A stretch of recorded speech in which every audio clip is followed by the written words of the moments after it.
Hello, party people. We may or may not be live. I think we're live. My computer may or may not have just suddenly shut down all by itself.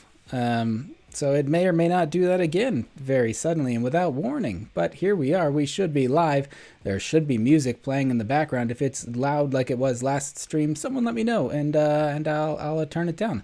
It's good to see you fellas. What up, Jedi? Good to see you again. Travis, good to see you again. Faith and Misery, I recognize that name from other streams around. Rob, I think I know that guy. Greetings from South Florida, from Georgia, all sorts of lovely people from lovely places. Today, we're going to build some Lego, and it might be a little bit more chill of a stream, at least I would intend for it to be so, than it was last time. Not the last time wasn't chill, but building Legos, I'm going to say it plural because I don't care. Building Lego should be chill, and in an effort to make things chill and also run smoothly at the same time, I have two cameras set up. Look at that, a build cam. I got a build cam and a face cam.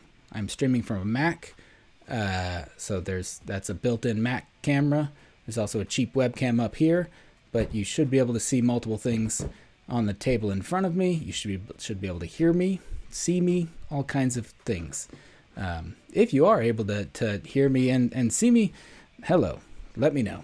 Also, what up, Benjamin? Hey, bud, good to see you.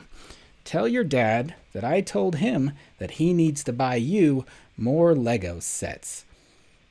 That's just coming from me, Josh Build Stuff, a totally objective dude. But in my objective opinion, your dad needs to buy you more Lego sets, as do all of your dads. If you're out there and you're watching this and you have a dad, then he needs to buy you more Lego sets. It is a responsibility. Last time we did one of these live streams, we were talking about some new and upcoming Lego sets. We'll do that again this Saturday, maybe live, maybe in a regular old video format. We'll see. But I bought some Lego sets today at the store.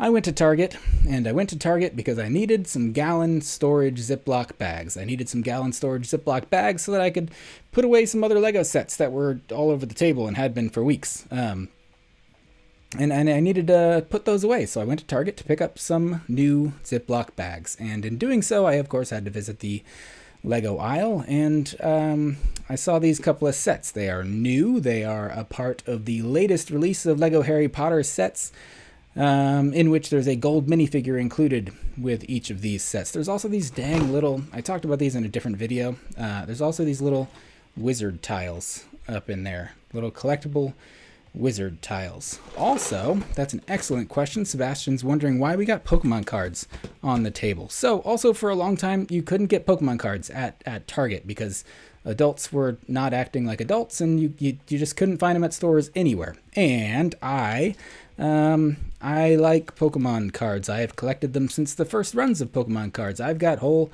binders full of Pokemon cards in the cabinets behind me. It wouldn't take very much convincing to ask me to pull those out. But for a long time, you weren't able to find Pokemon cards in stores, and I would always walk by that section at Target. Today, there were Pokemon cards in stores, so I picked up a couple of booster packs from Chilling Reign, which isn't a line I've even followed or anything. I don't even think I played Sword and Shield, so I won't even recognize some of the Pokemon up in there.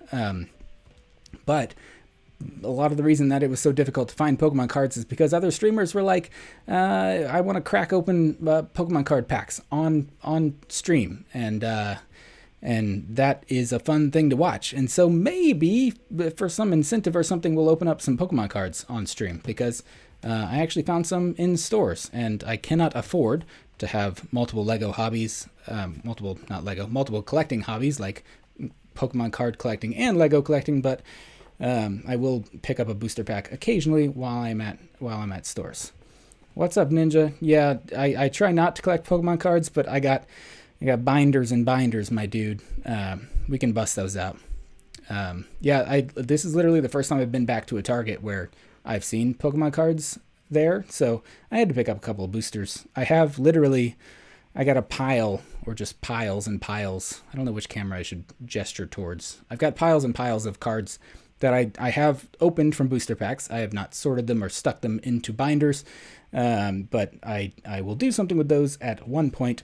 And by something, I mean I will put them into binders, and then I can look at them when I want to, because that's what collecting is all about. Also, what's up, Armand? Good to see you, dude. You've been commenting on my videos forever, and now I'm glad you are able to catch us live. We're going to do some live building for the first time ever. We are indeed going to build one or both of these sets. We probably won't make it through both of these tonight, because I don't know, I'll probably get tired at some point. It is 8 p.m. my time. I know it's a little later on the East Coast and probably way, way late over in Europe and whatnot. But, you know, we're going to chill. We're going to build some Lego. I got some tunes playing in the background. Ninja, I didn't know you were also on that card collecting team there.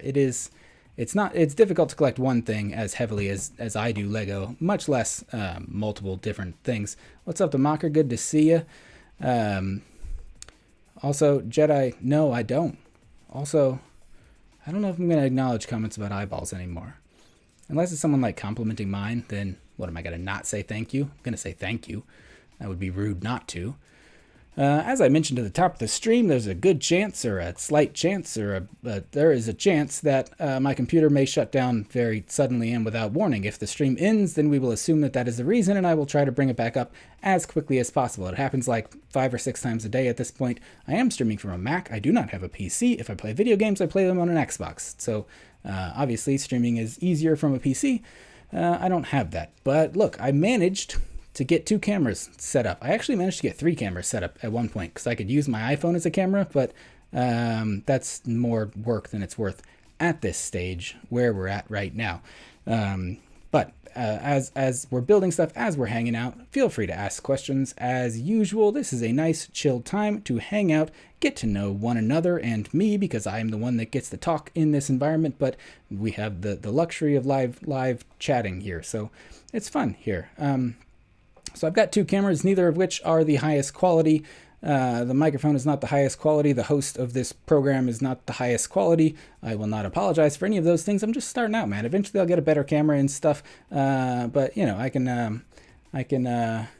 doing what I can for now. Also, look at that. I got some IRL friends and spouses in the chat. Good to see all of you. I'll leave the bunch of you to guess who in here is spouses and real friends.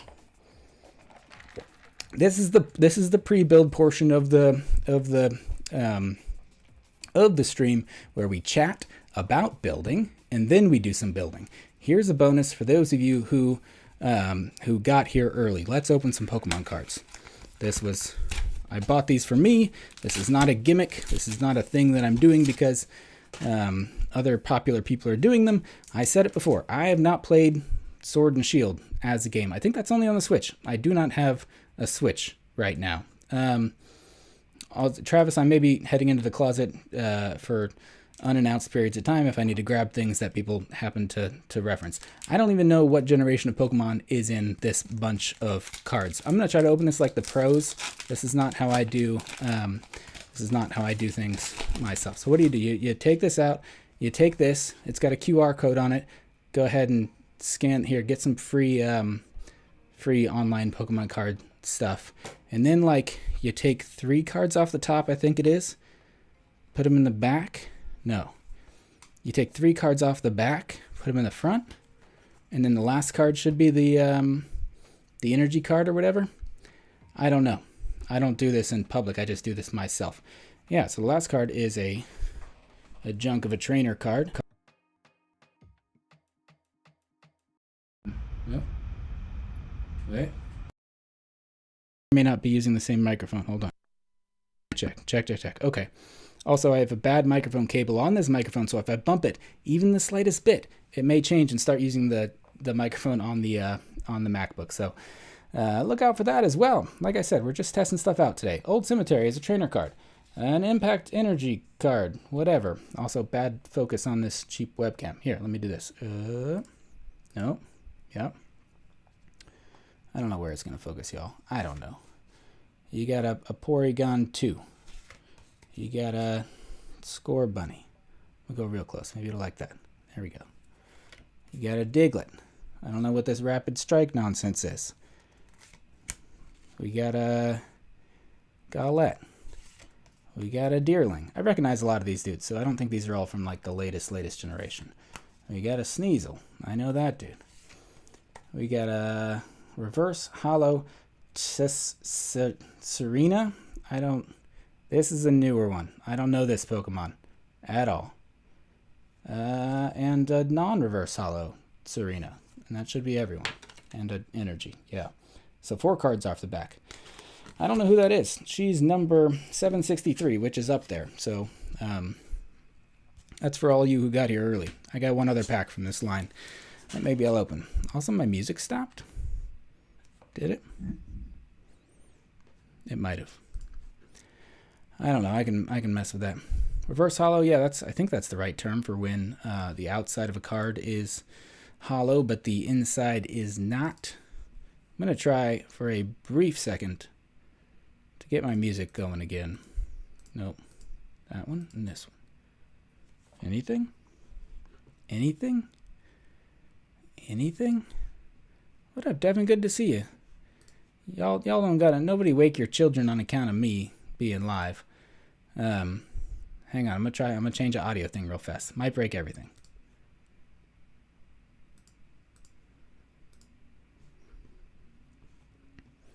I don't know if it broke anything. We had music, now we don't have music. That makes me sad because I was trying to be chill here, and no music make things less chill. Okay, I restarted Spotify. Now I think there's music. Cool. Now we can chill again. Yeah, I feel like in newer packs you'll usually get a reverse hollow and then sometimes also a normal hollow. Sometimes there's like full art things. There's all kinds of crazy things going on. I got a pile of Pokemon cards. Maybe we'll crack that out later if we get bored of doing this. The question is, which of these new sets do we build first?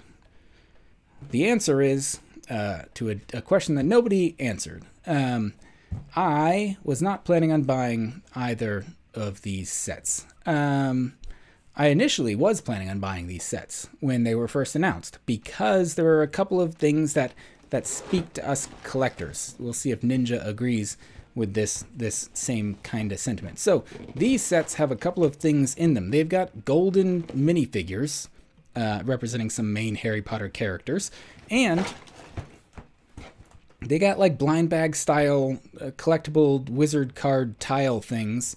I think there's 16 of these things total. They're supposed to be like the little cards that you got on like chocolate frogs in the Harry Potter universe. And you get a couple of them in each of these sets. You get more of them in the larger sets, fewer of them in the smaller sets. I think there is a polybag that's coming out that will have these card tiles in them later, which just buy like 100 of those and you'll get all of them. So when LEGO first announced these sets, I was like, sure, I'll get those. I like Harry Potter. And then LEGO also announced a ton of other stuff around the same time. And then they continued announcing more and more stuff. And I was like, all right, maybe I won't get these sets because the August 1st release is ridiculous. And now it's been like since June, between June and August in the LEGO world, there's like nothing new coming out. And I'm scrapped for content, and honestly I can make content about like other stuff and I can show you my Lego collections and this and that, but like I want to build new Lego sets, and so I thought about building some stuff in my backlog, and maybe I'll do that too because I've got a bunch of unopened sets just lying around. But I was like, I just want something new, and so I knew these sets were out. Went to Target today again to buy some gallon-sized Ziploc bags in which to store other older Lego sets. But we walked down the Lego aisle, and my kid was in the backseat of the car, my 4-year-old, almost 4-year-old, and he's playing some game on his iPad, and on the game he kept saying there's a creature that has 3 heads, and like this whatever weird game he was playing.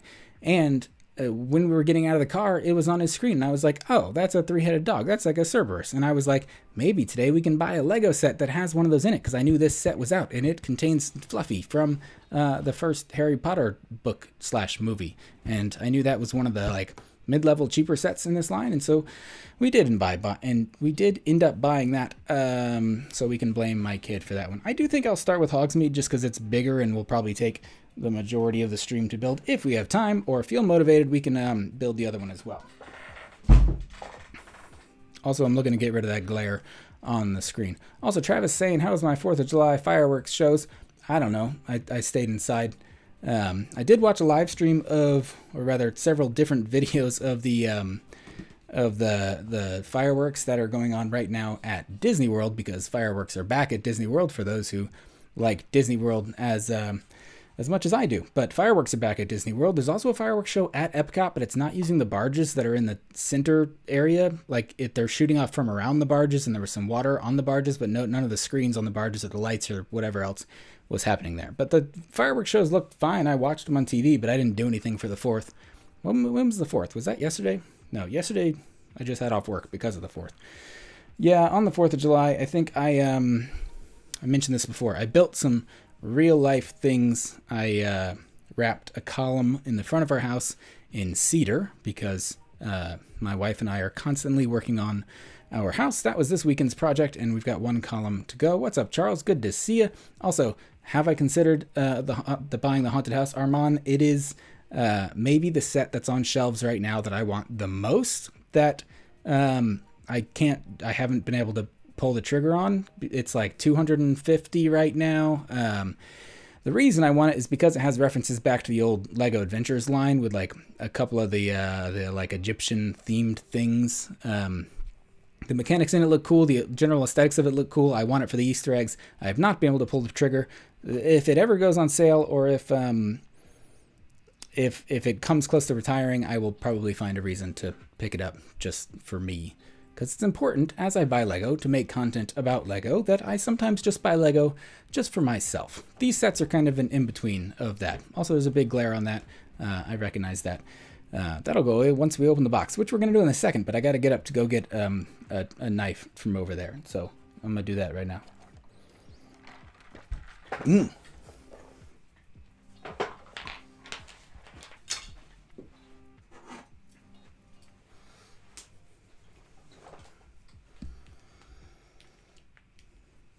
Also, I should probably mute myself when I stand up and move around and whatnot.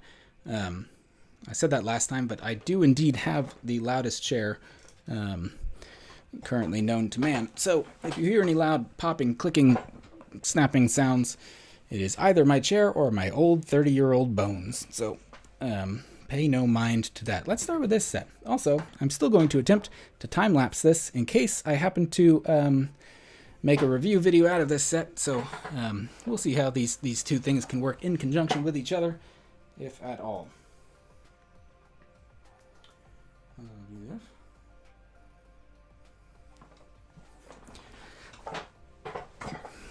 Uh-oh. And if you are new around here, well, several things. One, thank you for hanging out. Hope you have a good time. Two, be sure to click the like and subscribe buttons, because that's an obligation of a YouTuber to tell other people that is something that you should do. And three, primarily the kind of stuff that we do around here are review videos. And so I still think I will plan to do review videos on these sets, even though they have been out for a little while, but only like a month or so. So that gives me the luxury of being able to do review videos without having to like explain every little detail, because enough other review videos may have been out that will tell you every little detail, and instead I can just give you my opinions on sets. And opinions don't have timelines. You don't need...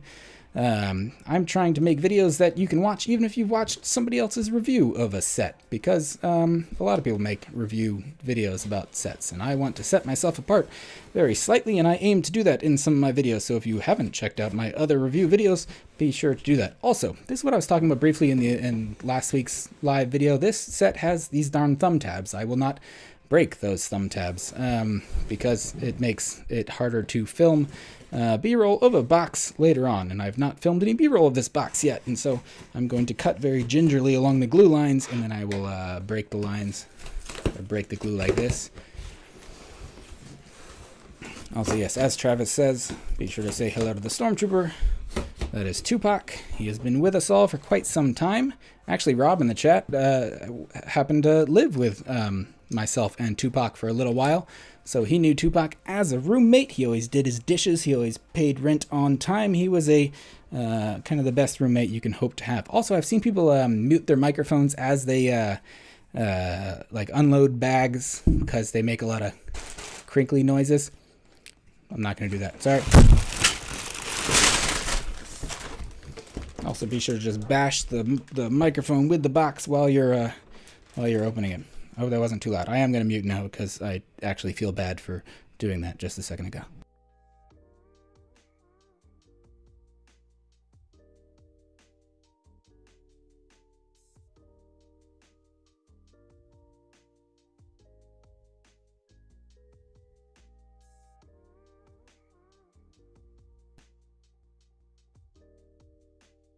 Good. Okay, we should be okay. Or my microphone will have switched to a different input very suddenly. Actually, I'm gonna mute again, but via software, not hardware, to crinkle some stuff.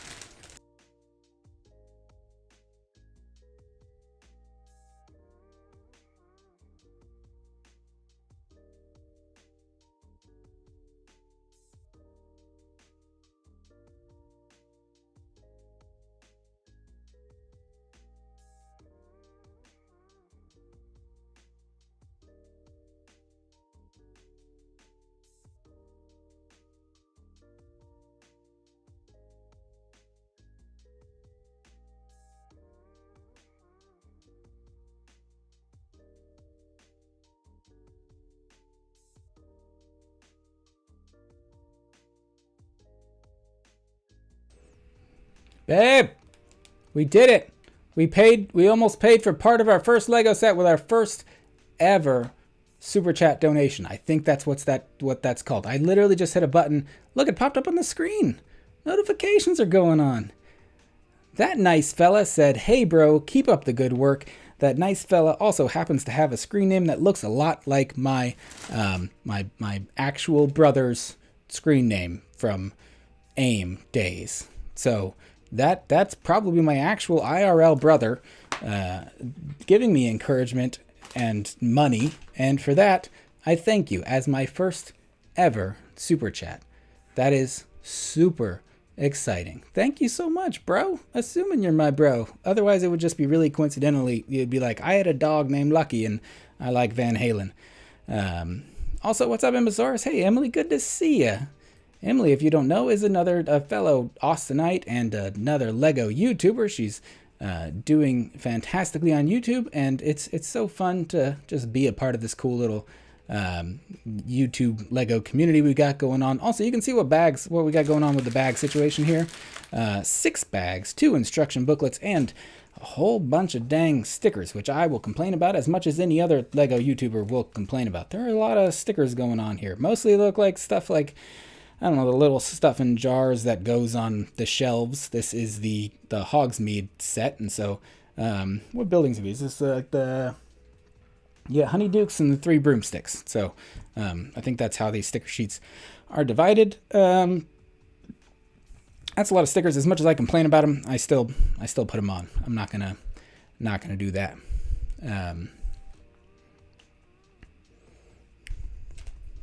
It is also, I am going to find a balance between building and reading chat, but we'll find a balance. Also, I'm going to mute again because I got more crinkling to do, but this is everything that we're about to open up.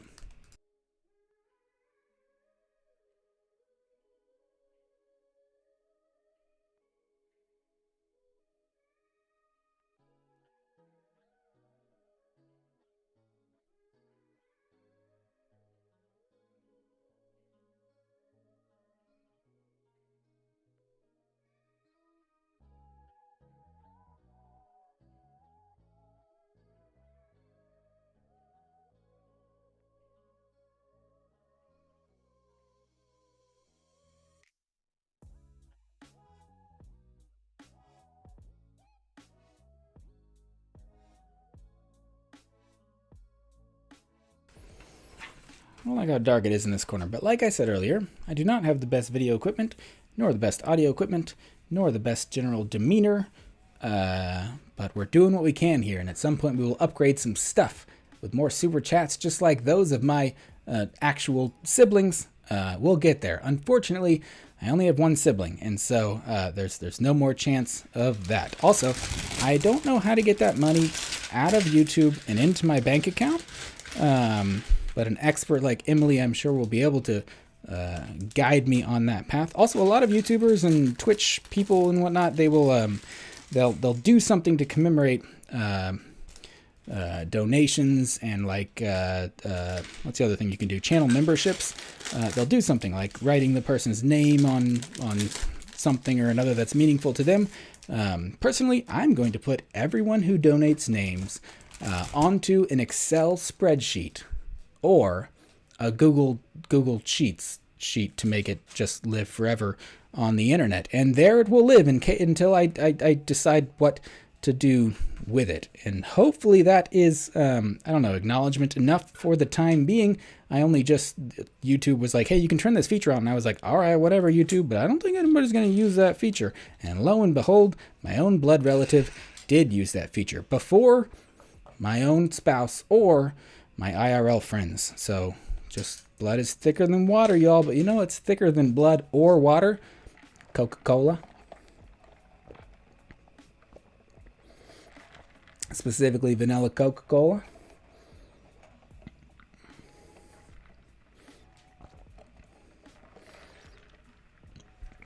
Thank you. Look at that second super chat. Emily, I got to write your name on a mystery machine, but I don't have one of those, so your name will be added to the Excel spreadsheet of infamy. Family. There are a lot of other great Lego YouTubers out there who I will acknowledge as we do stuff. Thank you so much, Emily. My second super chat ever. You are encouraging. You are a light in the world of Lego YouTube that is otherwise dark and abysmal, which may be an exaggeration. But with an Excel spreadsheet comes a little bit of hyperbole. I'm going to move my microphone by a tiny bit. Did that do it? Oh. Armand, look at that. Thank you. Okay, I'm not actually adding these to a spreadsheet right now, so I'm going to assume that Lego gives me a record of these after the fact. But thank you so much for the encouragement. That's wonderful. Please, IRL friends, don't give me your money. I will give it back to you in the form of Lego gifts for your children. Here is one of the reasons why I bought these dang sets, because they come with golden minifigures. Here we have little Ron Weasley. I literally say little because he's got the short legs. Also, we're testing the autofocus capabilities of this camera. So we got little Ron Weasley, and all of these sets come with one minifigure. Of course, the best figures come in the most expensive sets. I think Voldemort's in like the big, what's it called? Chamber of Secrets set from this line. But that one I just keep, every time I'm at Target with my wife, I hold that set up and I go, hey babe, look at this. Look. She's like, all right. But like, I don't get it right then. Rob Lopez. Look at that. My loyalist of friends have shown me their loyalty by donating actual money to me, where there are more than one IRL friend in the chat. One of them would have donated things, and the other one would not have yet done so. So thank you so much. Also, thank you, Emily. That's good to know. Also, I didn't even realize, Armand, that was Canadian, or that you were Canadian. But that's fun to know. Also, I don't think I have any of these like brick pieces, like literally brick molded pieces in this dark bluish gray color. That's fun. Also, usually while I'm building, and my wife has brought this up when I was like, I think I want to do some live streams of building stuff. Usually when I'm building, it is it's personal time, so to say. I don't think that's a weird thing to say. I'm sure plenty of people build Legos as a way to relax and hang out. And usually it is my personal time. So I will put on podcasts, and I will have Twitch streams or other Lego streams or all kinds of things going on in the background while I build stuff. as a time to relax and decompress. Not that my life is that stressful, but you can never have too much relaxation, except for people like me who in fact do have probably too much relaxation. And my wife was like, aren't you kind of like taking away some of that like personal alone time, and turning it into more content creation? And to her I say, look, I made like $65. That almost covers the price of this Lego set, but not the price of the other Lego set that I also bought today, or the Pokemon cards that I bought today, or the little 4+ set that I bought to build with my kid, or the like other bunch of stuff that I bought at Target today. But still, look, babe, it's paying off. So in your face, if you register the hesitancy of me to make such a statement, that's because I am hesitant. I am also making a joke. And to my wife's credit, it is very true that to some degree, if I were to live stream Lego builds, it would be giving up some personal time. But that is why I want these to be chill builds. Maybe if I did do like Josh build stuff as live streams or whatnot, those could be a little more high energy. I'd like these to remain relatively chill, like chill and chat and hang out and build Lego. Though I don't know why I feel the need to like have a disclaimer here that I would like these to be chill, because like it's literally, I don't know of any Lego builds that are explosive and over the top and loud. So we're just gonna hang out, and I'm gonna look up every once in a while at the chat, because sometimes I look down at what I'm building and pay attention to that. That's what they're called, masonry bricks. That's a better way to put it. Also, Travis, I'm glad you like the crinkling. This is for you. Also, at least one of those bags fell on the floor from earlier, so I'm going to have to get up before we start bag 2. Also, I mentioned it when these sets were first coming out, but like these are some of the first sets that I'm seeing, and I don't think this will focus very well on. These are some of the first sets that I'm seeing that have like a bunch of these, which are basically just head pieces, like Lego head pieces, but they got printing on them. There's some of these in a bunch of the new sets. These particularly say acid pops, which is a fun little touch. Oh, the golden minifigure gets a little golden wand. That's a nice touch. There's like a bunch of these printed pieces. These sets are like, I kind of want them for the buildings, like the architectures and whatnot. But I mostly like this kind of thing for like all the little interior details and accessories and stuff.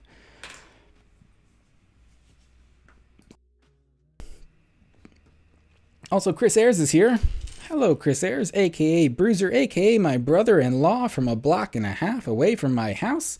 Please, again, don't come knocking on my window while we're doing some live building. It will startle me. Also, I realized that while looking at chat, I paused building, and again, I'm looking to find that balance right now as we get used to doing this kind of thing live.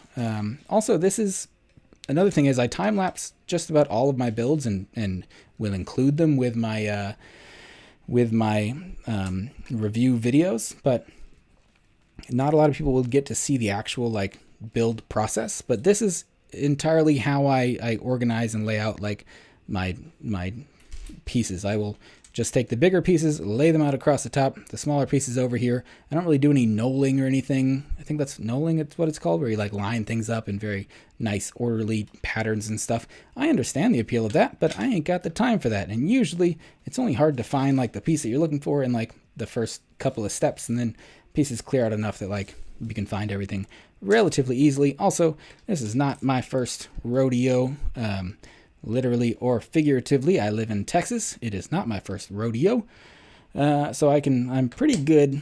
I don't want to toot my own horn, but toot toot. I'm pretty good at building Lego sets at this point. So this is how I organize my Lego builds, if you can even call it that. Just throw everything in piles. And I even realized that I don't know if this is a good thing or a bad thing.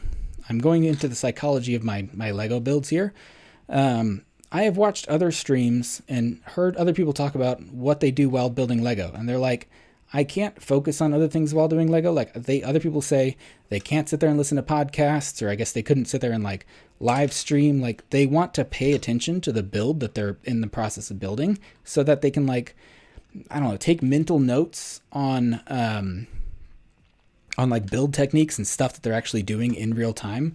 And I'm like, you're crazy, man. Half the time more than most of the time that I'm building Lego, I want to not pay attention to the build that I'm actually building. Like even right now, I'm paying attention to talking. I'm paying attention to like reading chat to the best of my ability. Thank goodness there's not more people here that it's easier to keep up with. But honestly, I will build entire bags of Lego sets or large portions of them, and then I will step back and I'll go, oh, that looks pretty cool. That looks great. Like I don't pay attention to what I'm doing while I'm doing it, kind of on purpose. I want to zone out, listen to other stuff, and then like kind of be surprised as if someone had set a built Lego set down in front of me. Also, I mentioned Coca-Cola earlier because I love Coca-Cola, and I'm drinking it literally right now. But I'm drinking it out of a Burger King cup. I did not get Coca-Cola from Burger King. Show of hands, for anyone out there, was anyone out there born before 1990? Gotta be, right? Gotta be some of y'all. I mean, most of y'all I know in real life, so I know you guys are old like me. But for those of you who are old like me, you may remember a little beverage called Surge. Surge was basically better Mountain Dew. I said it. It's Mountain Dew, but it tastes better. It's the same color. There was all kinds of rumors going on about it containing yellow number 5, was it, or something? A lot of what was that? Elementary school, middle school rumors around the beverage of Surge. And everyone was like, bring Surge back. We'd love to bring Surge back. Also, these are cute. They're like little cakes with like little hearts on them. They won't focus, so I'm not going to try. Everyone was like, bring back Surge. And then for a very limited amount of time, there was Surge that they brought back. I think I got some cans of it, or I knew people who got cans of it, and I got some and drank some, and that was fine and whatnot. And then I moved to Texas in 2014. And yes, these stories are related. Just keep following Chris Ayers. There are some things that can remain unsaid, and I purposely was doing so. But I moved to Texas, and then I later moved to north of where I was living before. Partially lived closer to Chris Ayers. I'm not going to answer the question of whether or not I regret that decision, but in happening to move where I live, not to reveal my location to anyone, but I live within minutes of a Burger King restaurant. And I know a lot of people, they would rank Burger King very low on fast food, like a scale of good fast food. And I can understand that. Personally, I like Burger King, man. I will eat it every once in a while, which is, I mean, pretty standard for me. All of this to say, the Burger King by my house, and I'm sure other Burger Kings across the country, they were like, hey, we have Surge if you want Surge. Like, it's kind of brought back. We'll kind of do like an announcement about it, and then like just like it's here forever now. So at my Burger King, I can get whenever I want Surge. Granted, it's Surge from a fountain drink, not from a can, but even so, I had Surge with lunch today, and other people may still post things online about like, man, bring Surge back. Surge was so good. But like, I can get it whenever I want, and I had it for lunch. I didn't want to do dishes, and so later in the day when I wanted to have a little vanilla Coke, I put it in the cup which used to have Surge in it. So that is for all of you out there who are wondering, I'm sure desperately, what Josh is drinking out of that Burger King cup, and how close he lives to a Burger King, and what Josh's opinions are about sodas that were around in the mid-90s. Trust me, I have opinions on other sodas that were also around in other time periods, and I'll reveal those as we go on. Maybe not today. Also, these are fun. They're like more printed things. It's just a little popcorn thing. I'm sure that wasn't printed or made specifically for Harry Potter sets. I'm going to get this camera's backwards. It's making me feel dizzy. Look at this. Here we go. Popcorn. Popcorn. Popcorn. I'm going to do it until it does it. If it doesn't do it, doesn't do it. Here we go. Here we go. Here we go. Here we go. I give up. I said I was going to do it until it does it, and then I didn't. And now I'm going to go buy a new camera tomorrow instead. Also, there are so many colors going on in this set. It's a lot of fun. Sam the cat, good to see you, man. No need to apologize for disappearing. It's good to see your comments always. It's always nice to have your support. I actually did have a thought the other day. I'm sure this is a thing that other content creators have, or maybe I'm just actually a 12-year-old girl, but like I looked at my last couple of videos and I was like, oh, that dude hasn't commented in a while. Dude or chick, I don't want to make assumptions. I was like, that person hasn't commented on a while. I was like, I hope they're not mad at me, but like that probably is just the internet. Like people aren't mad at you because they don't comment on a video. But I do appreciate you, Sam. It is nice to see you. I'm glad you can hang out and say hello in a stream. Also, Travis got the Ecto 1.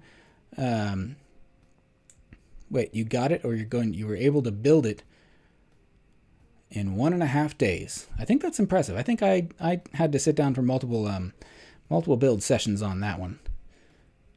So there's a lot of color already in this set. I'm assuming that we're building Honeydukes first because this looks like the floor plan of a candy shop, confectionery shop. Take me to the, is that a song? Take me to the candy shop, lollipop, something. I don't listen to music. I mean, we're listening to music right now. I went to turn the volume up and it was between songs and it didn't. The effect was lost, but hey, that's live streaming for you. That's live streaming for you. Right now we're just adding a bunch of little tiny candy accessories and stuff. Little candy accessories. Little accessories made of candy. I'll tell you, these little things, which look like a lollipop, which I think is a part of the song that I think I made a reference to, they remind me of cake pops.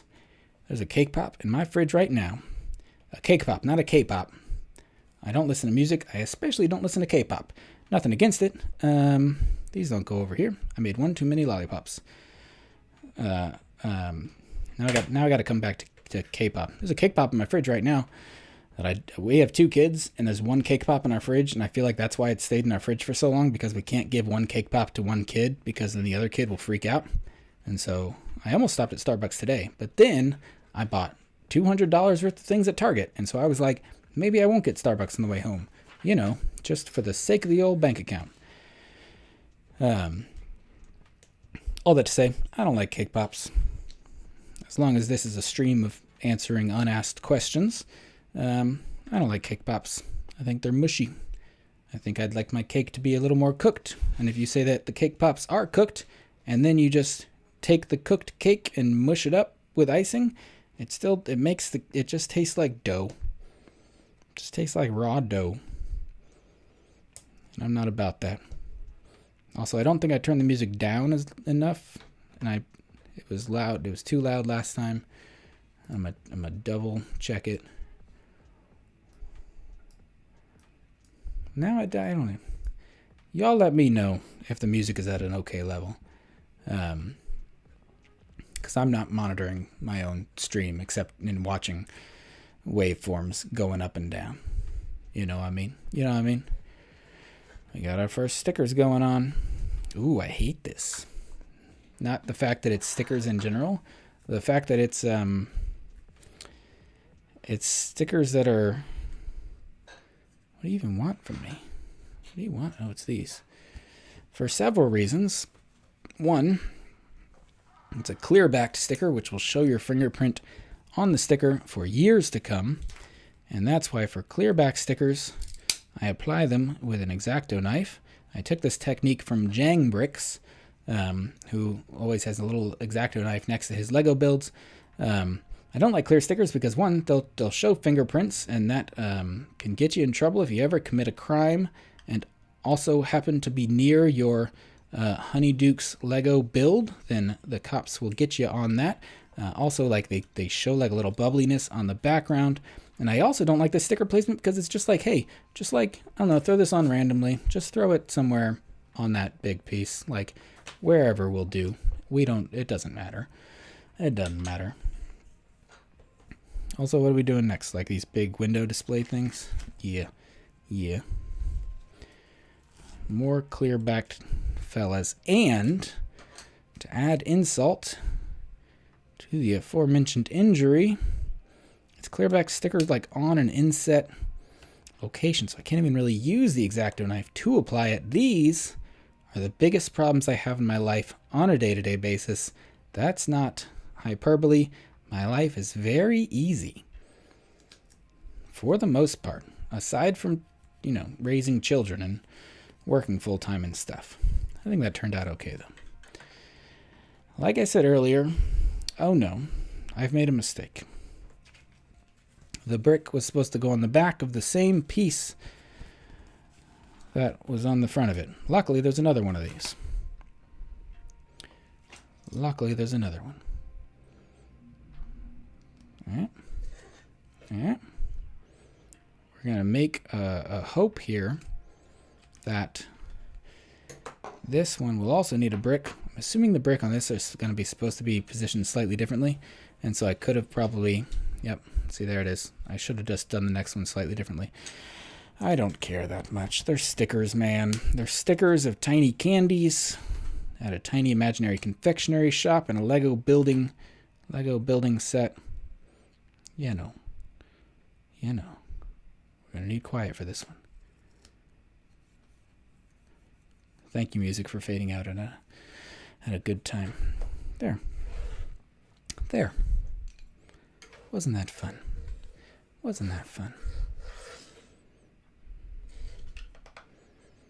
You ever get completely turned around because a Lego set was like, hey, flip the page around, and you're like, I wasn't paying attention to this little swirly symbol? I know, y'all know what I'm talking about. See, the Mocker had a cake pop. He knows what I'm talking about. They're just mushy. I don't like them. I like coffee. A lot. I'd be drinking coffee right now were it not almost 9 p.m. We've been going for 48 minutes and we're not even through bag 1. We are not going to finish this build tonight unless I start ignoring everything else that's happening and ignoring opportunities to tell stories about things that people aren't asking about, and I just pay attention to the build. But I don't think I'm going to do that. Also, I don't think these things are lined up because I don't think I've done some things slightly weirdly. I don't normally make mistakes when building Lego sets, but I don't normally try to build Lego sets in front of a live audience. But tonight we are both making mistakes and building Lego sets in front of a live audience.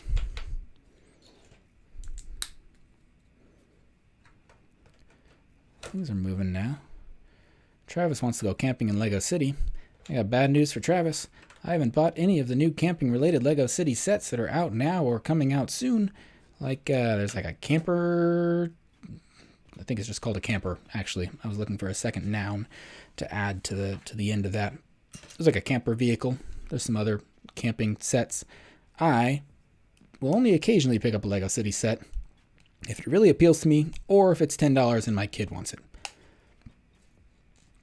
Otherwise, my main go-tos with Lego are obviously Star Wars stuff, Marvel stuff, creator stuff, which tends to have a very wide-reaching appeal because they'll build random cars and other things. There's plenty that Lego creator expert stuff makes that doesn't appeal to me, but I'll buy creator stuff. I'll buy creator 3-in-1 stuff. Most of the Lego Ideas stuff that they've come out with I like a lot. But City, I tend to ignore it. I'll buy Technic apparently. I will buy Technic occasionally. But even the newest Technic stuff, kind of ignore it. The point of the X-Acto knife is to peel the sticker off and avoid the oils from the fingers degrading it over time. Also, I'd use a proper X-Acto, not a giant box opener. Well, I tend to do, I do it to avoid, I do apply stickers with an X-Acto knife to avoid the oils on the back of the sticker, because I don't like that part. Like you're saying, also just to kind of like get a slightly better level of precision.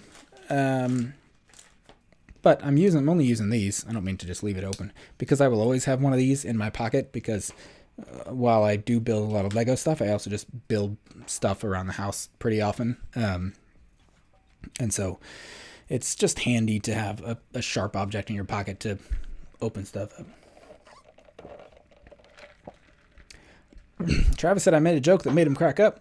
I don't know what that was, but you're welcome. Also, I said earlier that a bag fell on the floor, and it did. It was bag number 2. I gotta go get it. I'll be right back.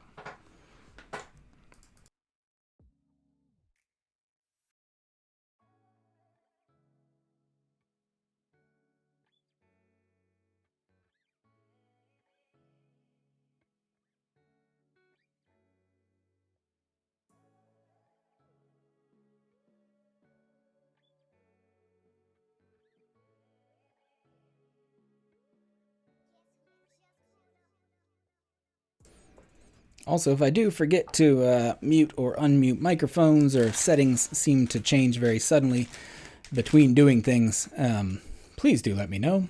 As I have mentioned before, I am what we would all refer to as an amateur. So, here comes some crinkles.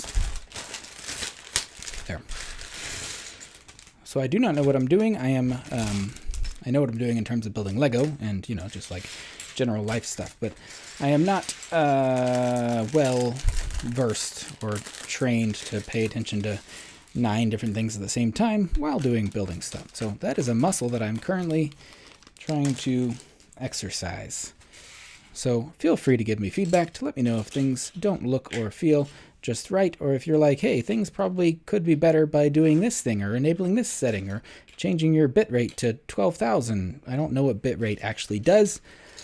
I do have a small advantage of having decent internet speeds, because I'm close enough to Austin that we have fiber pretty regularly available around us. I don't have Google fiber. I think I have AT&T fiber, but so I've just had like gigabit internet speeds for a very long time. So uploading and downloading videos has never been an issue for me. Also, here's a person. Her name is Mrs. Flume.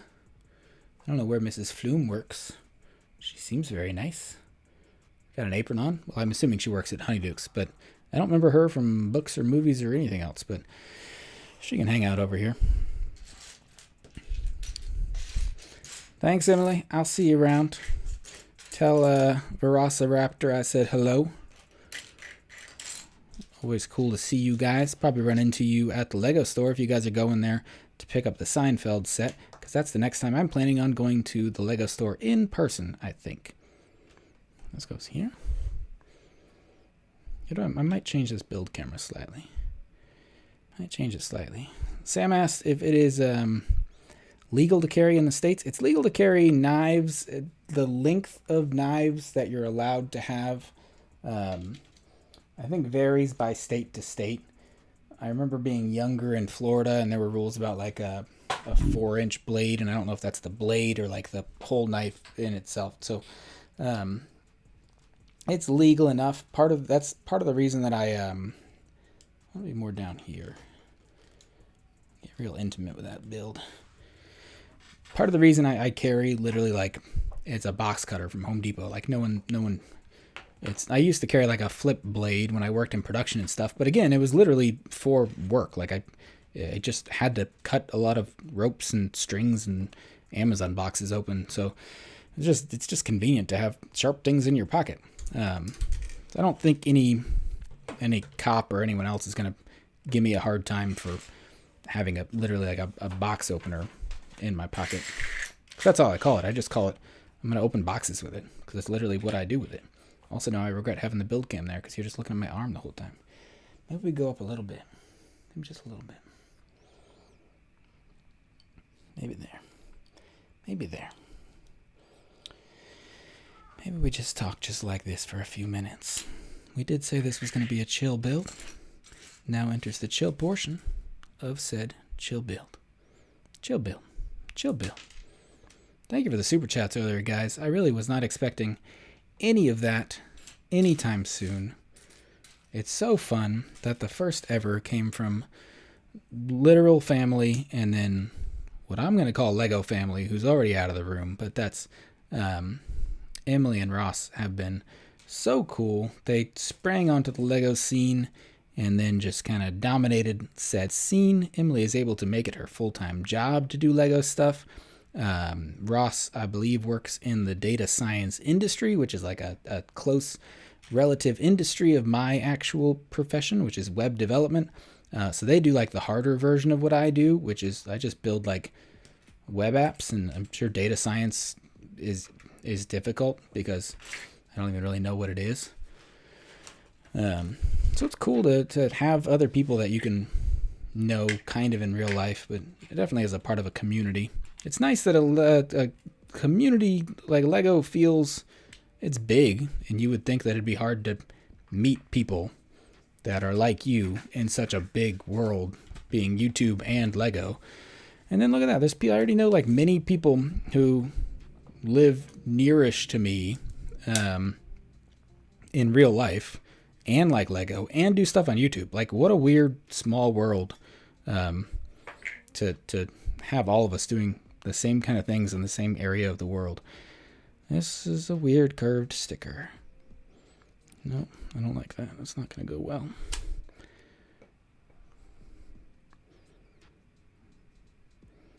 Maybe there. That's still going to go downward towards the end. Yeah, close enough. Close enough. These are like, man, if you don't like clear or curved stickers, man. I'm gonna complain that this is the worst part of this set, but maybe there's a worse part still coming up. Only time will tell. Here we go. Here we go. Here we go, and there we go. Also, someone remind me to IRL text my brother to say thank you. Oh, we got a crease and a sticker.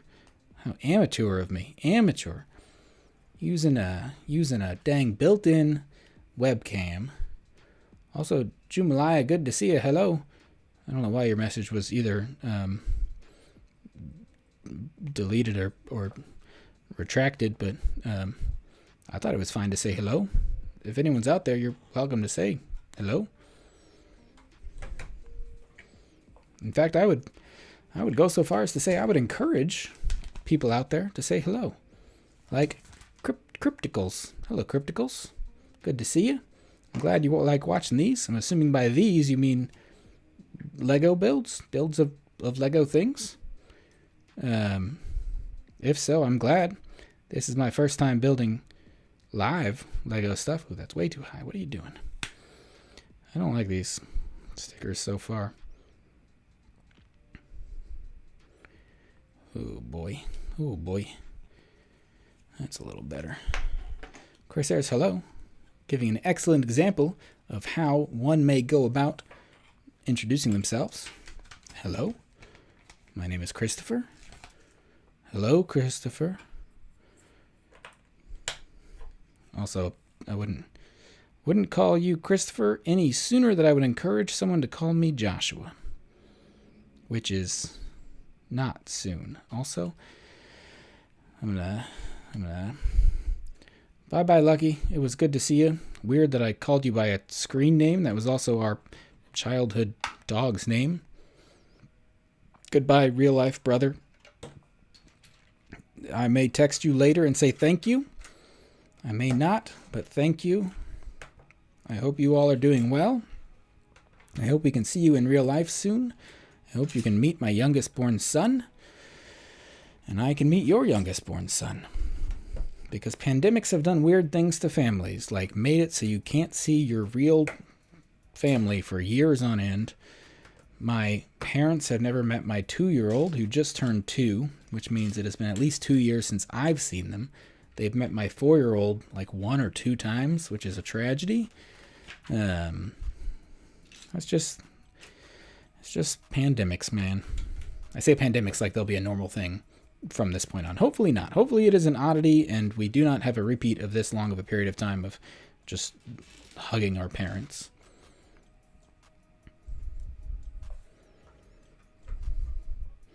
It took me a second, Sam, that you referred to someone as an alien, and I was like, oh yeah, that has more meaning than just an extraterrestrial. You weren't like, I met another extraterrestrial, and then I was an extraterrestrial, and I was like, small world. And they were like, this is a small world. My home planet's huge compared to this place. But yes, alien can mean person from out of country, expatriate, plenty of other terms or synonyms that I have no obligation to think of. It's y'all's turns to think of synonyms. I've done my part. I'm doing the Lego. You guys do the synonyms.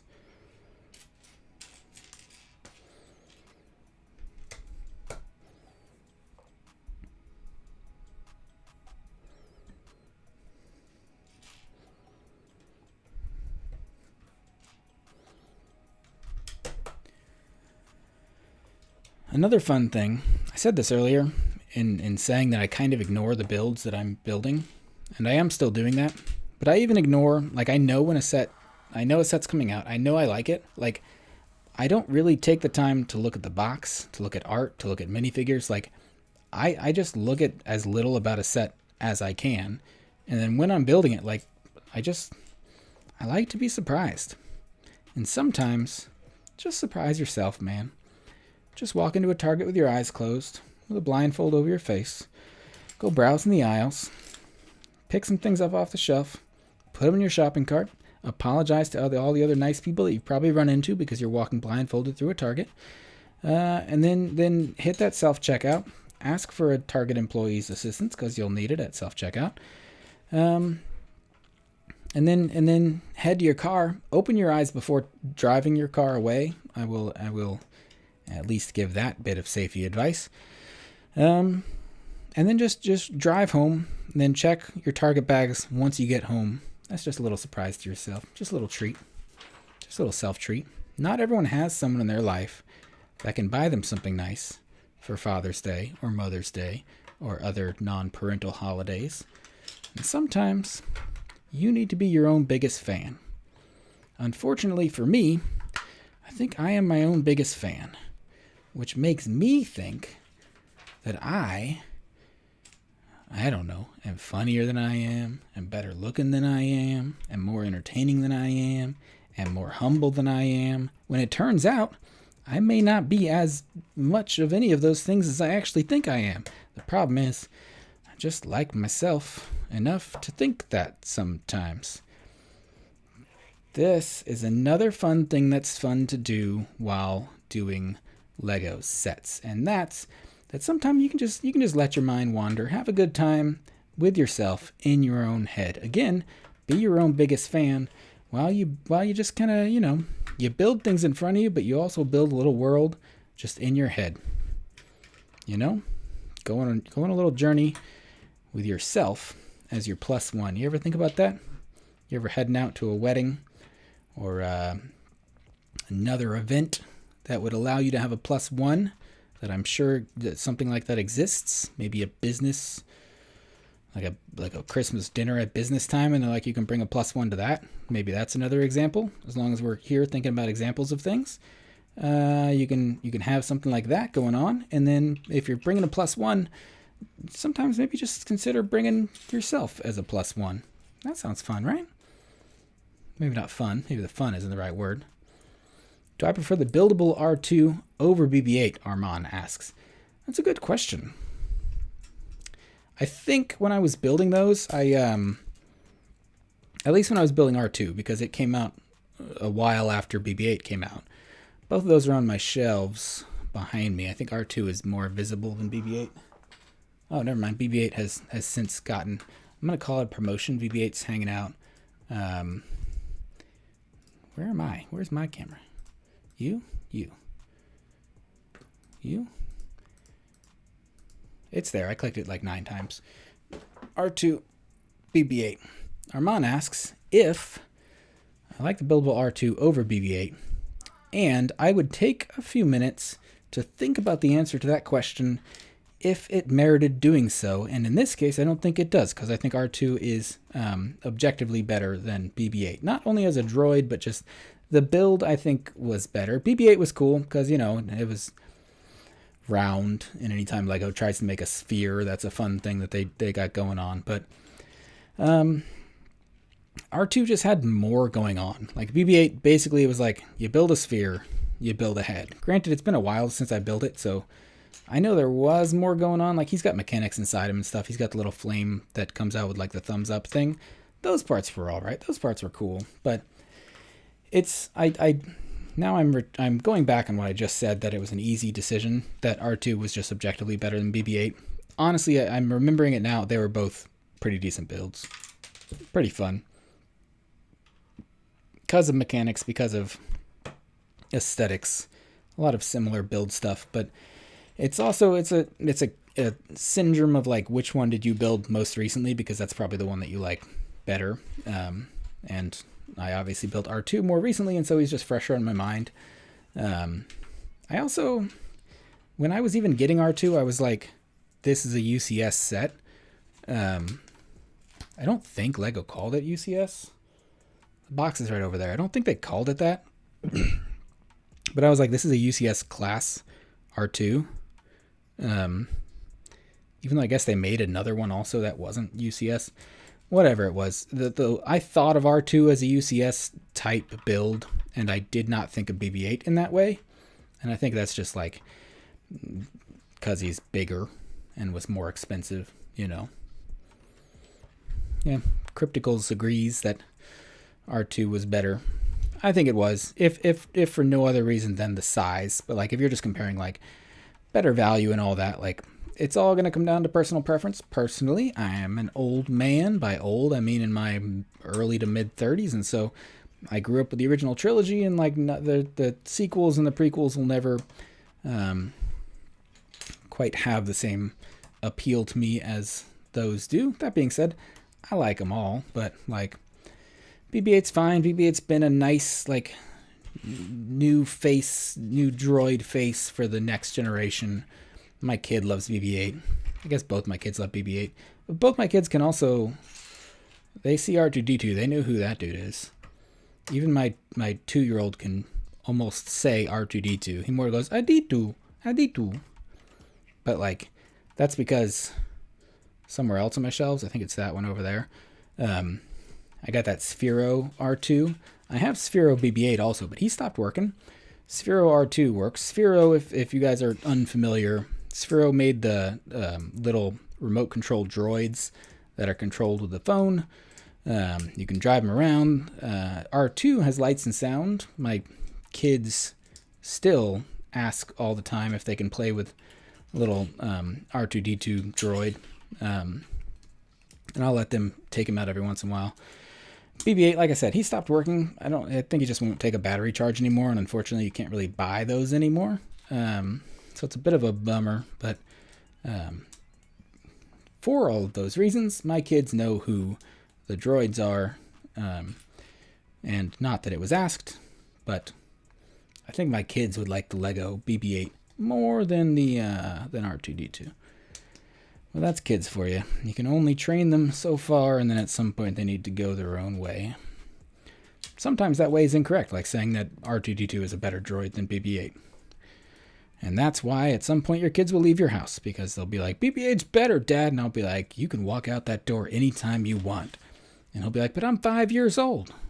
I'll be like, you knew the rules when you came into this world and this house, and who your father is and what he stands for and how irrational he is, and his general decision-making skills when it comes to loyalty of human children over droids in a multi-billion-dollar film franchise. You know what I'm saying?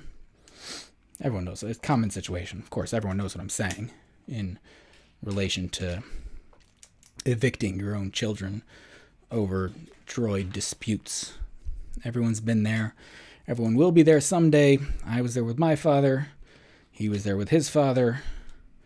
on a farm in North Carolina debating astromech over BB unit. What is the function of a BB unit? Not to get off topic, but like the topic is BB-8. What is his function? I'm not saying like what's the point. Like I know he can ride in the back of a ship, much like an astromech droid, but an astromech droid is literally a mech in a starship, right? Like R2-D2 rides in the back of an X-wing, but I guess so can BB-8. So like, is BB-8 and R2 like are their jobs equivalent? Also, did I miss a purple piece? Oh no, it's my first wizard tile. That's exciting. Also, why do I have 2 of these? I might be missing one of those somewhere. I think we're nearing the end of bag 2. We have completed some roof portions. We have at least one more bag on Honeydukes to complete. And we'll get another wizard tile. Who did we get for our first wizard tile? I know you guys are asking as much as I am. I don't know, because I didn't look these up ahead of time of who is it, who can be included. It looks like a female wizard of some sort, like a McGonagall type wizard. But I don't know if it is McGonagall. I don't know. But that's my first ever wizard tile that I have pulled out. Is that what they're called? Wizard. I'm calling them wizard tiles. Wizard card. Whatever they are. All right. We've got more extras. We're going to start bag 3 in just a second after I take a quick bio break. Unfortunately, I don't have to say it as much as I am saying it. I ain't no professional streamer, and so I don't have any cool be right back screen. Maybe someday I will, but for those of you who are here, I'll be back very quickly. You can not look at that. You can look at this one for a second. I'll be RB.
I'm B.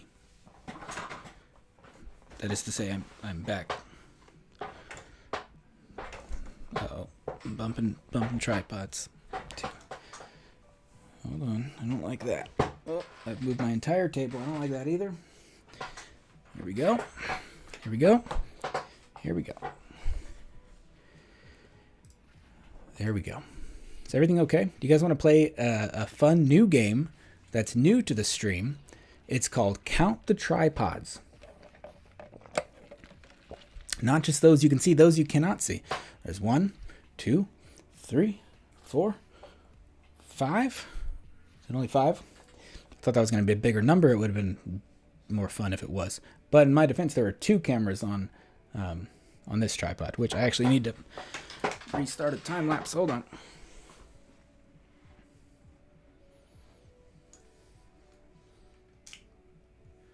Oh boy.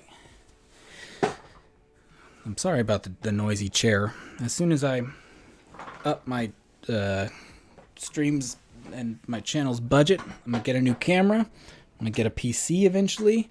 And that someday I will get a chair that doesn't make so much noise when you move around in it. But today is not that day. Let's build bag 3. Also, I'm going to not mute while I open this, mostly so that I can watch back the stream to see how loud this part really is.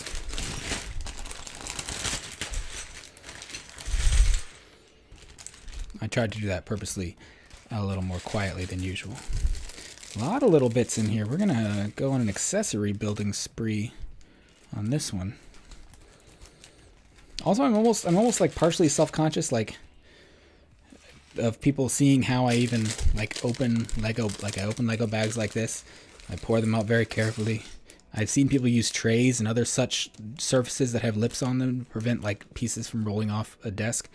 And then I will like put the ripped piece inside the bag, and then I'll put the little bag inside the bigger bag, and then I will toss it away, usually into the box. But the box is currently being held by Tupac behind me, very nicely, in fact. So thank you, Tupac, for that contribution. Look at this new roof stuff going on, little like bumpy roofs. I'm sure there's better terminology for that. Also, Arc Bumpy Roofs, I think, was the name of a pod racer from. I was gonna say from, as if I needed clarification of what up, where can I find a pod racer? What is this pod racing that you mention? If I Arc Bumpy Roofs, I think, was the name of a pod racer from the only place where pod racing has ever appeared, which is Star Wars, and mainly Episode 1. I think there's another wizard tile on this. Let's go ahead and get him now. The wizard from this wizard tile, again, there's not a lot of detail on these things. This one, I can kind of guess who this might be. It might be like Gilderoy Lockhart, if I had to guess. Otherwise, just like nondescript male wizard. Yeah? I don't know. I'm going to set him over here. Someone said, was it Armand? No, it was Mocker. Mocker said, that's McGonagall, all right? So that could be. I hope so.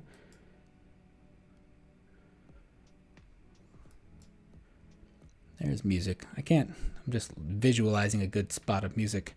Chris Harris, have a good sleep. Thank you for hanging out and the support. Figuratively, of course, not literally by carrying me or with actual money. Not that I'm going to guilt you. I realize that at this point I've already guilted you. But thank you for the support. I wish I could just end it saying thank you for the support, but apparently I can't. Also, I need to do something real quick on my computer to test something out. Let's test it.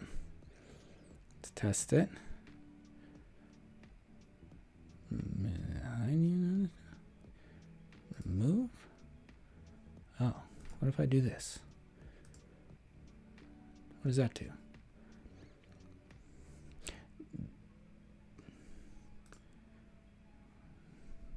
Oh, good. I don't know if I did that or if someone else did. Cool.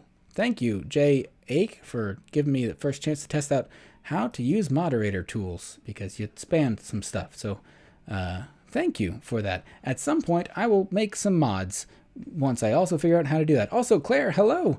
Good to see you. That's Claire, the Plastic Architect, another lovely Lego YouTuber, and also more things just in real life, as people probably don't only want to be defined as content creators. But Claire is another lovely person. It is good to see you. We're building some Harry Potter. This is my first time doing some live Lego building. I have done plenty of non-live Lego building, but this time we're doing some live. Does that actually work, Chris Harris? Because I'll do that. The problem is it's through Streamlabs. People making me leave my stuff. Add moderator. There. Claire, you did yourself the disservice of saying hi. Now you're also a moderator. The rest of you, keep it up. Keep hanging out. Maybe you will earn yourself a spot as a moderator, or maybe we will open more Pokemon cards. All we have to do is hit the 9,000 subscribers or something. What do y'all do on Twitch over there, Chris Ayers? Talk about sub goals and stuff. I don't got none of that here. We're simple folks over here on YouTube. We're building. I didn't show this person. It's like an old man with a purple beanie. His name is Mr. Flume. I assume he likes to hang out with Mrs. Flume, who also runs Honeydukes. So I assume him and the missus run a little candy shop down in Hogsmeade. Good for them. Lovely to see them. Lovely to have them as a part of this Lego set. And guests today hanging out with us, along with all of you lovely folks, who I have now put on the same level playing field as Mr. and Mrs. Flume from Honeydukes. Take that as a compliment or not. Also, Marisia, don't use people to talk to other people. Just talk to people. Claire is her own person. She may or may not be with other people. But also, Claire, if you're with Sans, tell him I said, what up? Tell him I said, hey. Or just stick with what up. I don't want to sound like over exuberant, giving him a what up and a hey. That's too much. Just stick with what. Actually, don't say anything at all. I don't want to. No, don't say anything. That's gonna make. I'm self-conscious now. He's gonna be self-conscious. Just don't even worry about it. Just don't worry about it. Just don't even worry about it. Where is another arch piece? There are two of them, and I'm missing one of them. Here it is. Also, I know I put the build over here while the pieces are there. I'm still working on this, man. Still working on this. Brick Scene Richard, what's going on, man? How are things in New Zealand? Also, what time is it? I feel like in the middle of my day, it's early for you. So I feel like now that it's late for me, it's probably middle of the day for you. Richard, for those of you who don't know, is another awesome member of the YouTube Lego community. I tried to think about another way to talk about a person without only, again, defining them by what they do in a YouTube space. Richard is also a lovely member of the YouTube Lego community. And just overall cool dude in general. You can all be jealous of how cool he is, and his collection is, his accent is, the beautiful rolling hills of his country are. There's the piece I'm looking for. Just all cool things. Thanks y'all for coming by. This is my first ever live stream while I build things. I did one other live stream while I wasn't building things. It is considerably easier than this because you don't have to pay attention to what you're building and what people are saying out there. I'm gonna make a bunch of you mods. Oh yeah, Sam, you're in Europe. You're in Europe. It's early for y'all. I don't know what. Thank you for coming by. I may at some point, when some new sets come out, like release days, like August 1st, I'm just gonna be like, I think I'm just gonna take a week off of work, and literally just build on stream, assuming that we've got this thing up and running by then. But like, maybe hit some middle of the day streams for me, which would hopefully be better times, because I'd love to see the rest of the, like, I don't want to generalize a bunch of people, but like the UK crew, London Bridge Bricks and Psy and everything, like all those cool dudes that are also so nice and encouraging and a fun part of the Lego community. But like I stream at this point in my day because this is when my children are asleep and not banging down my door. Also, this is when I don't have to work because I have a day job. So this is when it works for me, but unfortunately it's not the best time for Europeans to hang out. So maybe we'll do some live midday streams at some point. Unfortunately, my boss follows me on social media, and so he would probably notice if I was like, hey, what up guys, we're live on Lego, and he'd be like, hey, aren't you working right now? And I'd be like, yes sir. Yes sir. Sorry sir. Not that we have that sort of work relationship, it's just a very laid back schedule. It's a pretty good time, laid back schedule. Oh yeah, I guess I'm doing this for y'all, you cool Californians. Also, Claire, I did check. I popped into Claire's stream the other day, and she was like, "Hey, have you watched the latest Cali BrickLink?" Which is like I'm gonna call it a Lego podcast, but it's just a cool bunch of people having nice conversation about things that we all like. Those things being Lego, and I expected when you said, "Oh, have you watched that yet?" And I was like, "No, should I?" And I was like, "Oh, I wonder if there must be something relevant to me in that video." And I was expecting to like put it on 1.5 times speed, listen through the whole thing to find the second and a half that I might have gotten mentioned. But instead, the second I clicked the video, it's like, Josh builds stuff. He's a cool guy. He builds this stuff. And I was like, is that Ninja doing like a cool Ninja or Shy? I couldn't tell. I think it was Ninja doing like a cool voiceover, just like hyping me up and my channel up, like being so kind for no reason other than just to be cool and kind. And I was like, what a nice shout out. So thank you for that shout out. I was flattered, as often as I am sarcastic. I do genuinely mean it when I say thank you for saying nice things about us around here. It does make, I've said it before on other streams and stuff, it makes this large platform of YouTube and this very large popular company of Lego feel like a smaller just group of fans and people. It's a good time. It's not something I expected. I was, honestly, when I would make some videos and stuff, and this is still largely the case in my intention and plans for when I make videos, but like I always saw what Jang did and I was like, this dude is like a lone wolf. He goes it alone. He's not a member of affiliate programs or anything. He buys all of his own Lego and is very explicit about the fact that he does so. And also, Sans, I saw you had a message earlier. I say hey, but in like a totally like a casual, cool hey way, like not in a weird like I don't know, like a needy like hey, like you don't got to say anything back. Like I was just saying hey is all. Like I wasn't saying hey, how are you, how's it going. Like we left it at hey, and we're like everyone was cool with it. I was cool with it. You were cool. Like everyone involved in the process of the deliverance of the hey message. We were all cool about it. So it's good. I'm gonna go ahead and self-declare that it's good. So like Jang, like we were saying, I always saw his stuff. No, Sans, that's not. It did. I don't know if you were there. I think you were feeling something different. So Jang goes it alone. I always saw like he doesn't really collaborate with other people. And the dude's been on the platform for 10 years or whatever. He's got 100 different channels. And now he's on Twitch also, which is actually a really good time to hang out on his channel over on Twitch. But I was like, Jang hangs out by himself. He makes the videos by himself, and he gets the views by himself.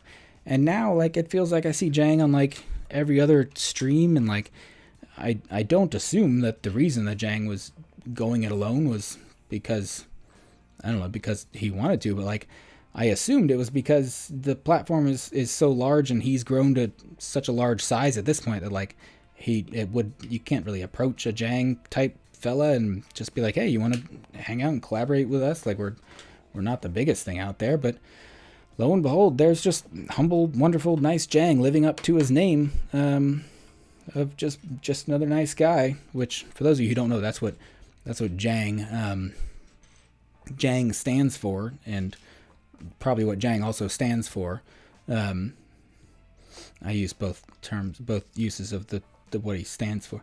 JANG stands for just another nice guy, and I think that is incredibly well reflected in just everything that dude does and the way he presents himself. He's just somehow managing to remain cool and laid back, regardless of follower size and audience demographic.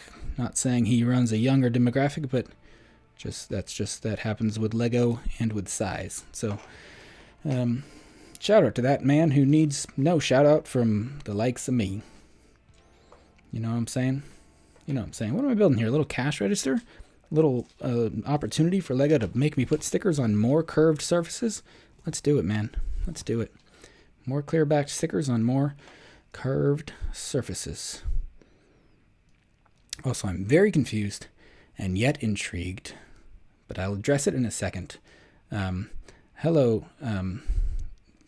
Flig. Your name seems kind of inappropriate, so we'll see if it is. Oh, Sans said no. It did feel cool and not needy. Oh, good. Whew. That first message didn't scare me because I'm like, I am also cool and collected. Look at that. We got a little cash register and a little bowl, which I think is like a little scale for like when you're buying candy by the pound, and then you're like, you put all the candy, you've gone through all the lines of candy, and you put all the candy on the little scale, and then they're like, that's $47, and you're like, what? I'm buying $47 worth of candy at a Whole Foods. This was unintentional, but I'm too embarrassed now to put this back. So here's I'll just break a 50, I guess, on candy. Or like a froyo shop where you'll have there's a scale at the end of the froyo line. For those, I assume froyo is a universal, like a worldwide thing, right? Everyone has froyo. Frozen yogurt, a lot of them you'll get the ice cream out of a dispenser. Probably not now during COVID times. But then you just go down the line and be like, yeah, give me some Cap'n Crunch, give me some chocolate chips, give me some fudge. You just keep adding more and more stuff to your froyo. And at the end, your price is based on the weight of how much junk you poured into your froyo cup. And then at the end, you're like, well, I'm paying $12 for this tiny froyo cup. And at an opportune time, your music will stop. And you'll just have to take a few moments alone with yourself and recognize that you're eating $12 worth of froyo tonight, whether or not that was your plan for the evening. And trust me, I've been there plenty, buying froyo, whether or not I had it planned. Which has also reminded me that someone else asked a question. I'm going to address that instead of going a little deeper into a rant of what's in my fridge right now. What's in my fridge will come as a later segment. Manuel, which I think you were hanging out last stream, so what's up, man? He said, do I recommend LEGO Speed Champions? Not only do I recommend it, I highly recommend it. With a disclaimer, a slight disclaimer. If you don't like cars, you won't like Speed Champions. Also, if you don't like LEGO, but I think that's kind of a given about what we're all about here. But I love Speed Champions. I just made a video about excuse for me to pull out all of the 8 stud wide Speed Champions that have come out in 2020 and 2021. I think they're very detailed little sets. I think at $20 a pop, they're a good value. They're fun. The worst part is that they're short builds, which someone had pointed out in the comment of that video, and I totally agree with that because they are relatively short builds, and at the end, you're just left with a car. So not everyone just wants a little Lego car. Just a lot of people would rather, a starship or like this, like something architectural, like a building, something more substantial. Personally, I like cars, even if just casually. I like supercars and race cars and fast cars and Formula One cars. If anyone wants to talk Formula One, we can. Last weekend was a great race. A good time overall for all involved, except for maybe George Russell. We got a little chimney on top. Ooh, a double chimney on top. I was not expecting that when I turned the page. Look at that, Lego just full of surprises up in there. Marita, I don't know what you're saying, man, but this isn't a Sans stream. This is a Josh stream. I think Sans has his own streams. At the very least, Claire has her own stream. So we already went over the fact that Claire is her own person and not just an extension of Sans as a person. But Sans, if you want to turn the 8 into a B, it'll scare you, I guess. I wouldn't personally recommend it. What I would recommend are LEGO Speed Champions as sets. Right now, you can probably still get all of the existing 8 stud wide cars because they only started that line of cars in 2020. And probably I was just at Target today and they had the Jaguars. I don't know how y'all say Jaguar. I say Jaguar. I'm trying not to say Jaguar because I don't think that's how you folks would say it in overseas, other places. I think you say Jaguar. But maybe I just watched too much Top Gear UK before they changed hosts, and then I didn't watch any of it. 2 years, 6 years, run 7 years. That's the thing with Hot Wheels too, that you would do it by weight or $6. Yeah, Hot Wheels are weird in that some of them you would there's a bin of Hot Wheels at our Target, which is great because it's at kid height, and if I'm trying to get my kids out of the toy section, because I was only there to look at Lego, but now I'm there also looking at Hot Wheels and every other car thing around. There's a big bin of Hot Wheels cars, and they all say like $1 each. But right above that, there's a bunch of like $5 and $6 Hot Wheels cars, and those can fall into the bin. And so we play the game of picking out one car per kid, and then we walk over to the little price scanner to make sure that they're actually $1, because I ain't paying. We went through a phase when I was a new parent, and every parent will go through this, and you'll be like, yeah, you can get that toy for your kid. And then you go, I cannot buy you a $6 Hot Wheels car every time we go to Target. So we get a $1 Hot Wheels car every time we go to Target, which is still probably spoiling them to some degree, but like not to as much of a degree, right? What am I building here? A little snowy place to sit while you're munching on your Honeydukes treats going on. Yeah. Yeah. Oh, honestly, I had just said the thing about Jaguars, and then I was like, who is Claire calling a Jag? She's like, Jag, you are. And I'm like, I'm guessing that's an inside joke, but I forgot. Maybe I should listen to what I'm saying better. Jaguar. But you're in California. That surely isn't how you say it there. Tesla owner, Claire. Fancy pants Californian Claire. That's saying too much. I know you didn't buy the Tesla, you just test drove the Tesla. I say this as a person with like, everyone around me has Teslas. My brother, who was here in chat earlier, has a Tesla. My brother-in-law, who lives a street over, has a Tesla. My other brother-in-law, who also lives a street over, he has a Honda Civic. He left a second ago. My other web developer friend in South Austin has a Tesla. We're all getting Model 3s, right? Because none of us are getting like, obviously I would love a Model X or something crazy. Those are pretty cars, but not yet. Right now, not only do I not need 2 cars, I need a car that can fit 2 children in it. And the only Tesla that will do that very comfortably is the Model X, which is the SUV, which is like 6 figures or something. So that one I'm not pulling the trigger on. We haven't held anything up to the little camera for a minute or two. Here we go. Here we go. I don't know the trick between... This is like a junk. I'm going to go buy a better webcam and then charge it to my work card and say I need it for when we don't even do in-person meetings or in-video meetings that much. It's a Sirius Black poster, which dates the timeline of this set. Right, at least it dates it to I almost said episode 3. Harry Potter didn't do episodes. Pre-Prisoner of Azkaban. Pre-book/movie 3. I think that brings us to the end of Honeydukes. I almost said Honeydukes Tavern. I don't think it's a tavern. Cute little... Oh, I broke something on the inside. Hang on. Why is that one labeled that? I didn't label my scenes very well. Also, I might be setting this in the wrong place. Look, it's Honeydukes. Clear plastic windows going on. There's a single little dispenser that goes on the inside that I think is supposed to be like a gumball machine or something that I keep knocking over when trying to hold. A little bit of detail on the inside. Worth talking about in a video review.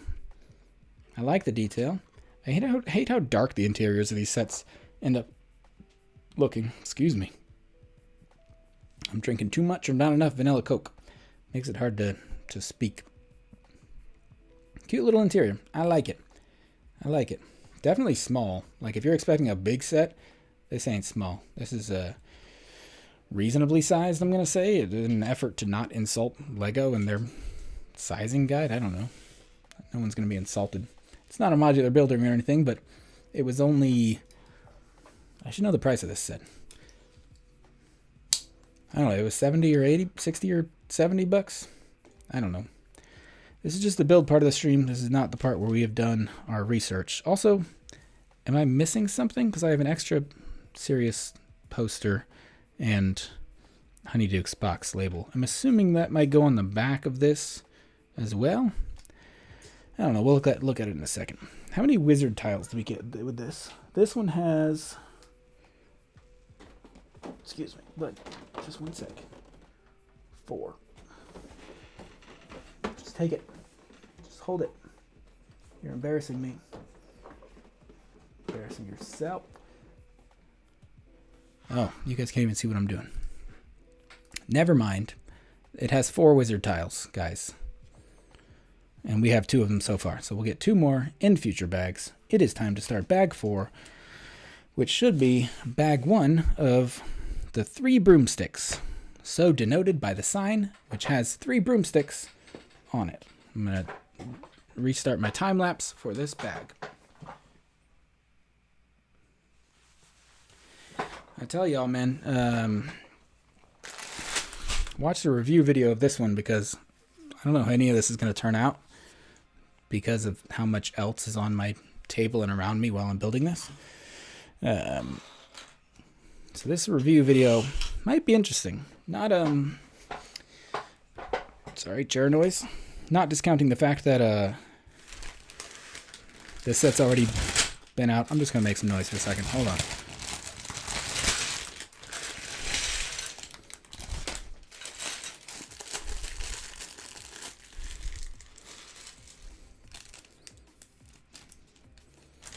Almost there.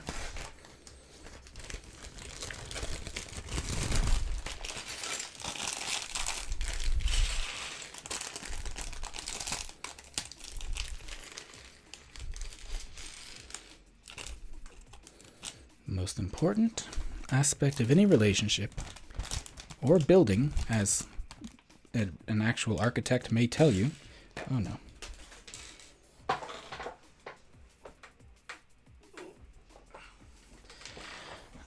Most important aspect to any relationship or building is a strong foundation. And that is what the pieces in front of me represent. And like with any relationship or building, it takes work and takes building as a verb and not a noun. Because this relationship and building will never work without a little building. Verb. And also communication. No relationship will work without communication. A building, on the other hand, probably do okay without as much communication, but like you should probably talk about what's going on with a building prior to and during its construction. But again, I think the communication mostly just suits the relationship. That's interesting. A new mini, oh, that's a hairpiece. I might have one of these somewhere else, but that is a crazy hairpiece. This is, I don't know these people by heart. This is Madame Rosmerta. I said it with a bit of an accent there. What's up, SB Productions? Good to see you. Mocker, I think I said goodnight to you. Good to see you. Thanks for hanging out. Manuel asked about Formula One. We're about to get into it after we talk about this person. This is Madame Rosmerta, who is, I think, at least the bartender, maybe if not the owner of the 3 broomsticks. I'm going to go buy a new camera tomorrow. I'm going to use this video as reason why. But she, one of her alternate faces is angry face going on. I don't remember or realize the context behind this. Or remember her as being a particularly irritable bar maiden. That sounds offensive to call someone that. I don't remember her having a super strong attitude. Maybe she did. Oh,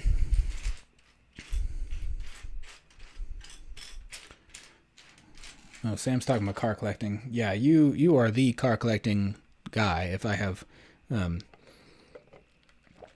questions on what's going on in the car collecting world, to my extent, it goes as far as basically Lego Speed Champions, and occasionally a car show.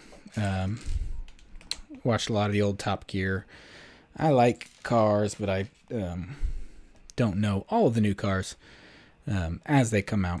Even though I saw something posted on Reddit today that was, I don't remember what Formula something crazy series it was, but some crazy car looked crazy. All that's a nice way of saying that. I'm not going to pull up a picture or find a better description, but somewhere on Reddit there's a picture of a crazy car. I will tell you what. Manuel, is it Manuel or Manuel? Because what I'm doing is manual labor, because I've never actually worked a real day in my life, so I don't know what real manual labor is.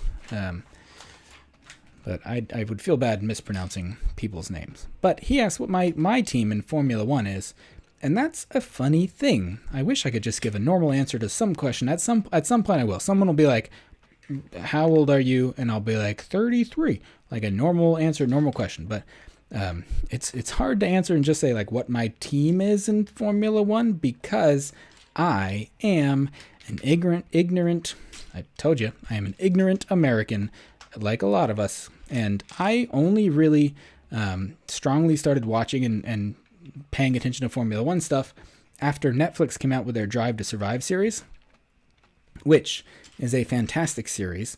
I don't know if it's available everywhere internationally, but it is available in America. There are 3 seasons of it. In each season, they follow one season of a Formula One calendar year, including 2020, where things obviously got crazy because of 2020 being crazy. But the Netflix show is a really great introduction to Formula One as a sport. And I've never cared about NASCAR. Like, I like cars, but like I was never really into any car racing sports. But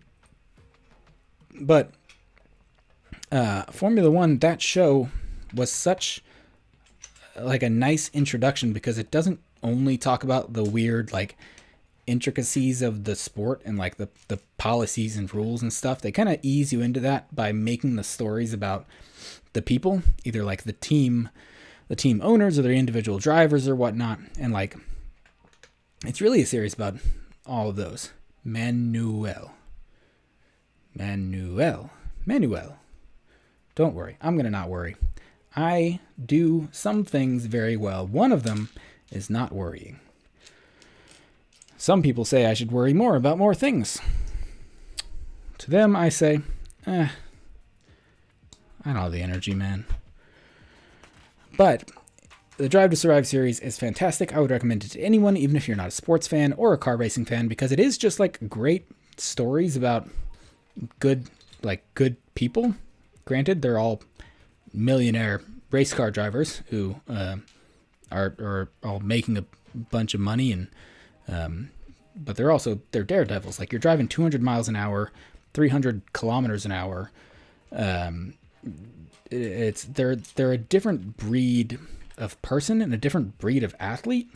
Is a Formula One driver. Like, you're more akin to a fighter pilot than a basketball player. Like, basketball players aren't enduring 5-6 G's or whatever while going around a corner at a couple hundred miles an hour. Like, it's such a weird, cool, crazy thing.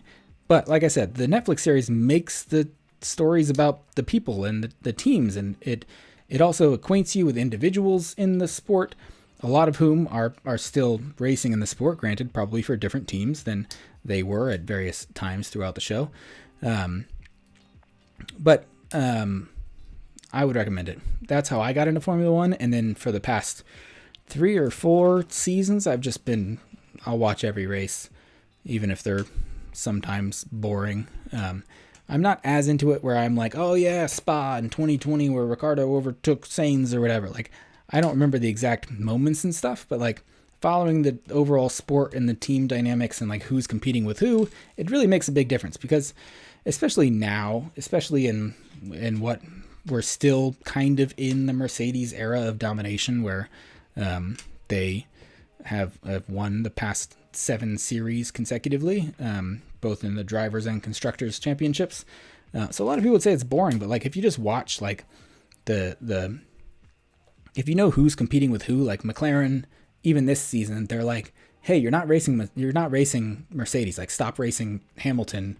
You're racing Gasly or whatever. Like, if you know which teams are racing who and like what the dynamics are and what the driver dynamics are, it makes the whole thing a lot more interesting. And honestly, it'd be kind of boring without knowing some of that backstory, or like what teams people used to compete on, or like what people's attitudes are like, or like who's rookies versus who's like the veterans in the sport.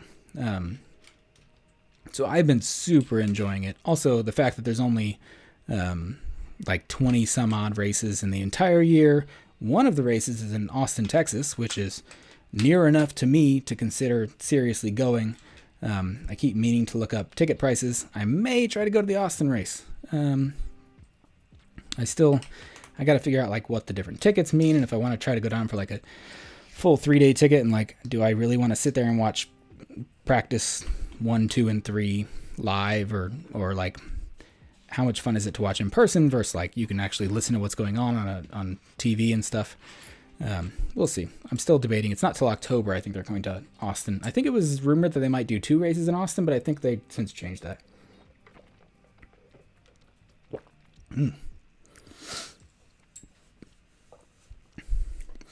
Are you saying you met some as in you met some Formula One drivers? Because that's wicked cool. And also Hamilton being weird doesn't surprise me. The dude seems to be, granted, I think it's kind of his keys to winning, but like he's so much about the mental game, which is just, to me, who is not a 7-time world champion in Formula One, my instinct is just to go, man, just like chill. Like I get, you got like work hard and like work out and stuff, but like at the end of the day, chill. But like Hamilton seems to be so much about like the mind games. Like, oh, if my mind isn't in the right place, I lose the race. And it's like, all right, well, you keep doing what you're doing because you're winning a lot. But like, chill about it, maybe. I don't know. I would never want to achieve the celebrity status of a Lewis Hamilton who can't walk down the street. Not only like in his own home country can he not like walk down the street probably in a normal day, but like in any country, anywhere in the world, you're an international star. That's gotta be tough. It's just different people, man. Different kind of person, I mean. Also, we are setting the table in the 3 broomsticks, having some croissants, having some butter beers. I'm assuming these are meant to represent butter beers. They're like little clear cups with the handles and the orange top bit, with a little bit of foam on top, with a little single 1x1 round. That's a fun little touch. Fun little touch. Similar stickers on the exterior of this bit, though they are not transparent. Yeah, Manuel, you're a car fan. That's me. I like the competitiveness. I guess I answered all that by not answering your question and just saying I'm not a fan of any one team. I think like a lot of people, I like just seeing competition, man. I love the fact that Red Bull and Verstappen are like putting up a very good showing right now. At this point, they're starting to like pull ahead in the championship, like in the drivers and constructors championships. They're like making moves. It's very exciting to just see what everyone's doing, Lando included. I think I'm becoming a Lando fan. He's like young, humble, cool. He's fun to watch. And I feel like it's early enough in these dudes' careers that like we could be watching Lando and Verstappen and Russell and Leclerc. Like we could be watching all these dudes for the next 20 years. Like stinging Vettel and Alonso and all these dudes. They've been racing forever at this point. There are so many dang world champions on the grid already. I think that'll continue to be the same, assuming these young dudes want to keep racing. It's a cool time to be into the sport, man. Also, DCL, good to see you. Good evening to you. I think you said you're also overseas. I'm gonna forget some details of individuals, but like, if you are overseas, thank you for joining, especially if you are young. Also, Manuel, did you say you have an 85 Camaro? Because Camaros are where it's at. I like Camaros for an embarrassing reason. Do you want to guess the reason for why I, as like I said, an ignorant American, might like Camaros, aside from just the fact that they're cool American muscle cars? Anyone want to guess? Why would a pop culture fan like me like Camaros? Either 77 Camaros or whatever, 20-something. Something to do with the TV series. Yeah, pretty much. TV series or movie franchise being Transformers. the I guess we could call it rebooted. Yeah, Claire got it. The Michael Bay Transformers movies. Everyone will give them a hard time, as will I. But in reality, those movies came out at a time when I was at a good enough age to really appreciate a bunch of mindless explosions, And like giant robot cars are just cool. Like objectively, this isn't a conversation. And this, giant robot cars are just cool. And Shia LaBeouf, as weird of a dude as he is now, I liked the good old portrayal of Sam Witwicky. And him getting a 77 Camaro was very cool to me. And then Bumblebee turning into a newer Camaro was also very cool, because that was like the introduction of that car, to the public. And now it's everywhere in commonplace. And I wouldn't get a Camaro any sooner than I would get a Mustang. Nothing against either of those cars. These are just like the everyman muscle car at this point. But I dig those movies, man. I am still kind of holding out, as long as we're bringing everything back to the subject matter at hand. I'm still kind of holding out for boy, that was a poorly placed sticker right there. Maybe let's just say it's supposed to be slightly off center of these shrunken heads. I still kind of want a Camaro, but I don't want to be so obvious that it's a Transformers reference that I would want a 77 Camaro that's black with yellow stripes, because that's also just my favorite color scheme, if you haven't noticed by my channel artwork and stuff. I love black with yellow on top of it. I think it looks cool. I feel like someone asked in the last stream if I liked Halo, and it's a weird thing as someone who's brand new to streaming. I still think about I saw that comment, I meant to answer it, and then I didn't answer it, and then I ended my stream, and for 3 days I've thought about the fact that someone asked a question and it went ignored. And I know, I watch streams all the time that that's not a big deal to the person asking the question. But to someone on my end who is new to all this, I was like, oh, that person asked if I like Halo. I'm saying all of this now because in whatever Halo game it was that really introduced a bunch of customizability, well, one, to answer a question to someone who may or may not be here at this point.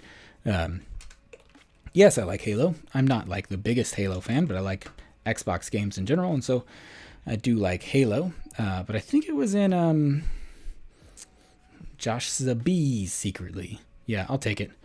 In Halo, you could customize your Spartan. I think it was in Reach, and I would always go with mostly a black color scheme and then cool little bright yellow accents, because I just think it looks cool. And so if I got a Camaro, I'd almost want one that's black with yellow stripes instead of being so on the nose about buying a Bumblebee replica. That being said, when I was a younger man, I will not get too far into it, but when I was a younger man, I delivered pizza for a period of time. And that's not the purpose of this story, but there are plenty of other pizza delivery stories that can come with it. But while I was delivering pizza, I was in college, and I was living with either my parents or my friends' parents, or wherever I was living. I did not have to pay rent at all. And delivering pizza is actually a pretty good daytime job for young people. There's a lot of crappy first-time jobs. Delivering pizza, it's not a bad job. Granted, you have to have a car, and you just drive around all the time. But that was perfect for me. You just drive around and listen to the radio all day.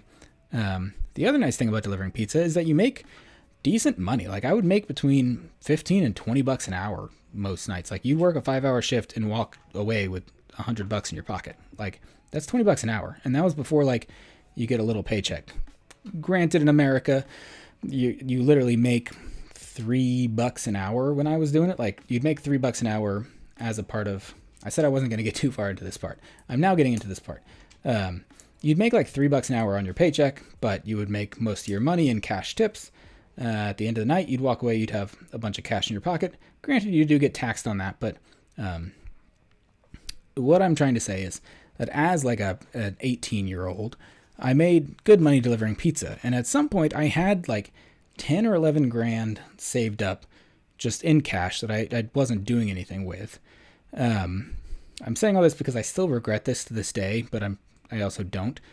I had over 11 grand in my bank account. I went out, got an apartment, spent money on rent, didn't have a job for a while. Like I just spent all my money on dumb stuff, as you are want to do as an 18-year-old. But I always look back because around that time in the city where I lived in, there was a dude that was selling a 77 Camaro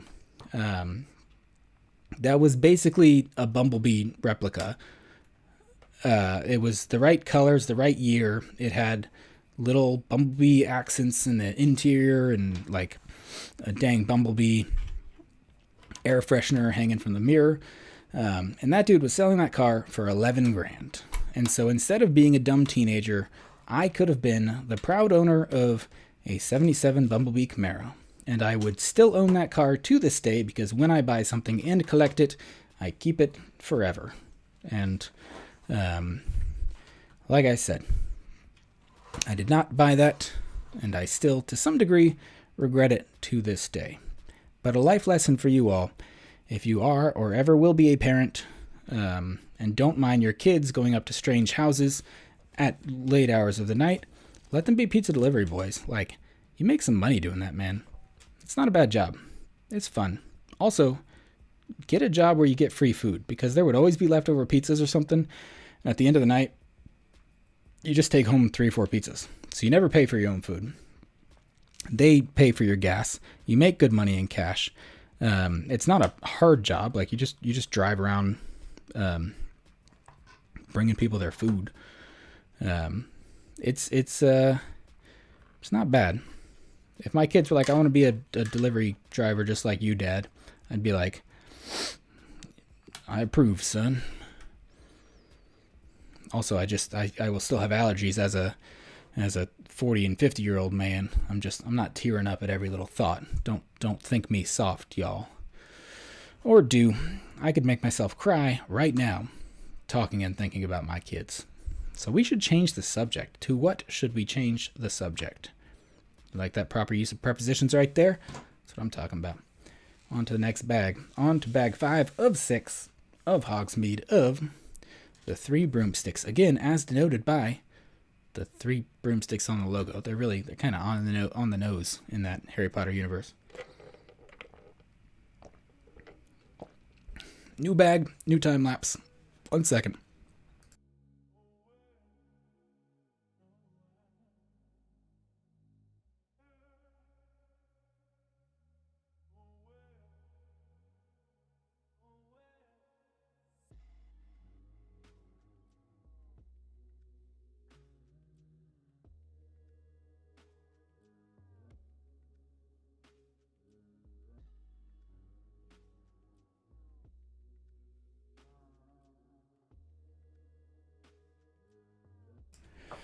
I'm glad I was muted for that period because I was literally just trying to move my chair and this thing was creaking like the creek out back.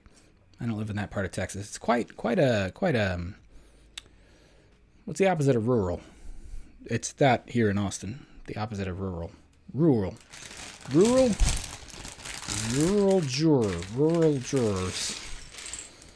Always important to do some voice warm-up exercises before jumping on stream. Uh-oh, we got our next wizarding tile. Is it a repeat? I will be very disappointed if it is. I don't think it is, but now I think this new one looks more like Gilderoy Lockhart than the last one. So I don't know who this other one is.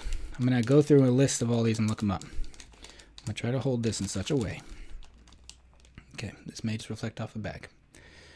Okay, so on the left is the one that we got in the last bag. On the right is the new dude. He's just got like a comb over. The one on the right now looks more like Gilderoy Lockhart.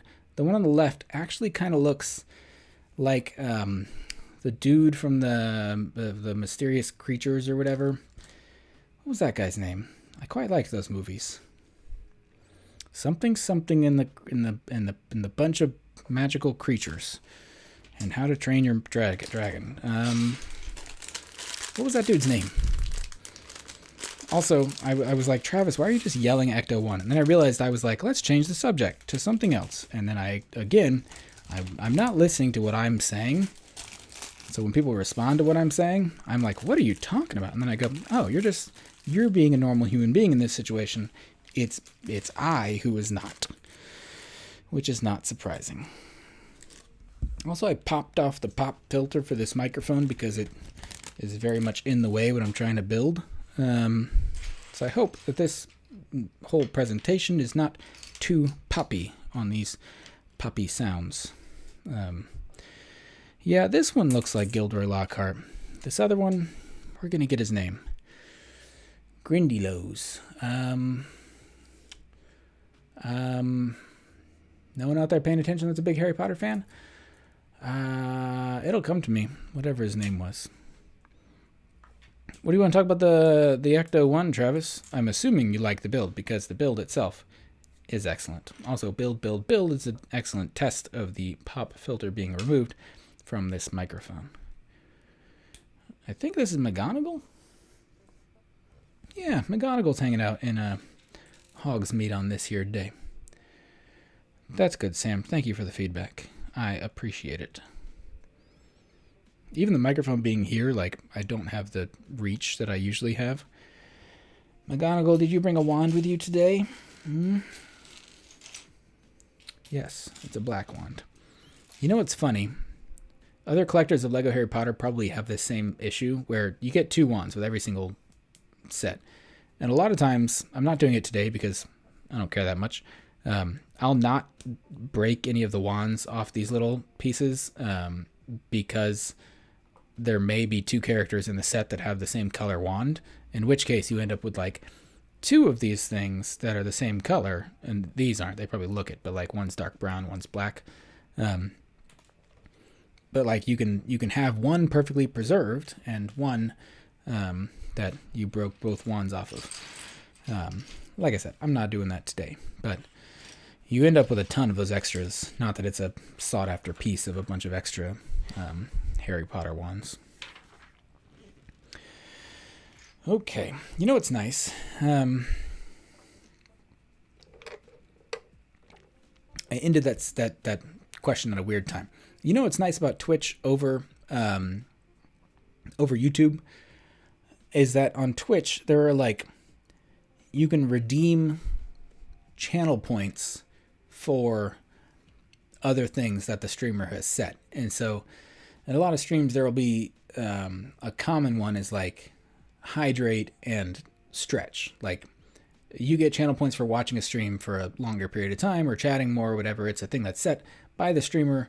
It's like a loyalty thing, but it's a cool feature. YouTube doesn't have something like that as far as I know. I'm very new to live streaming, but like I don't know if there's statistics on like who has watched a live stream the most. But on Twitch, a lot of times you'll see like someone will redeem hydrate or stretch or something, or like posture check is one that I've seen often, where it's like someone will be streaming for a long period of time and they will talk for a long period of time, which I'm finding myself doing.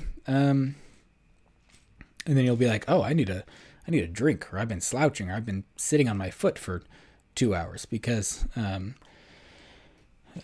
you don't notice because you're doing many things at the same time, which is some of what I'm doing. But it'd be nice if there were like those redemptions on YouTube, or just something that was like hydrate, even though I'm not hydrating. It's vanilla Coke in a Burger King cup because don't want to do dishes. We already did this, guys, because I had surge with lunch today. Because it's still a thing. Surge is alive and well in the heart of Texas. At least where I live in Texas. What is this telling me to do? Travis says the Ecto one was the best Lego set to build. And I have one question for you, Travis. Did you apply the rust stickers on the Ecto one? I personally did not. I don't think there's a right or a wrong answer to that, but I do not want my version of the Ecto one to be covered in A bunch of rust, man.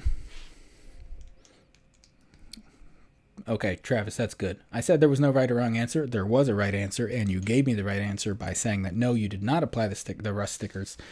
That's the right answer.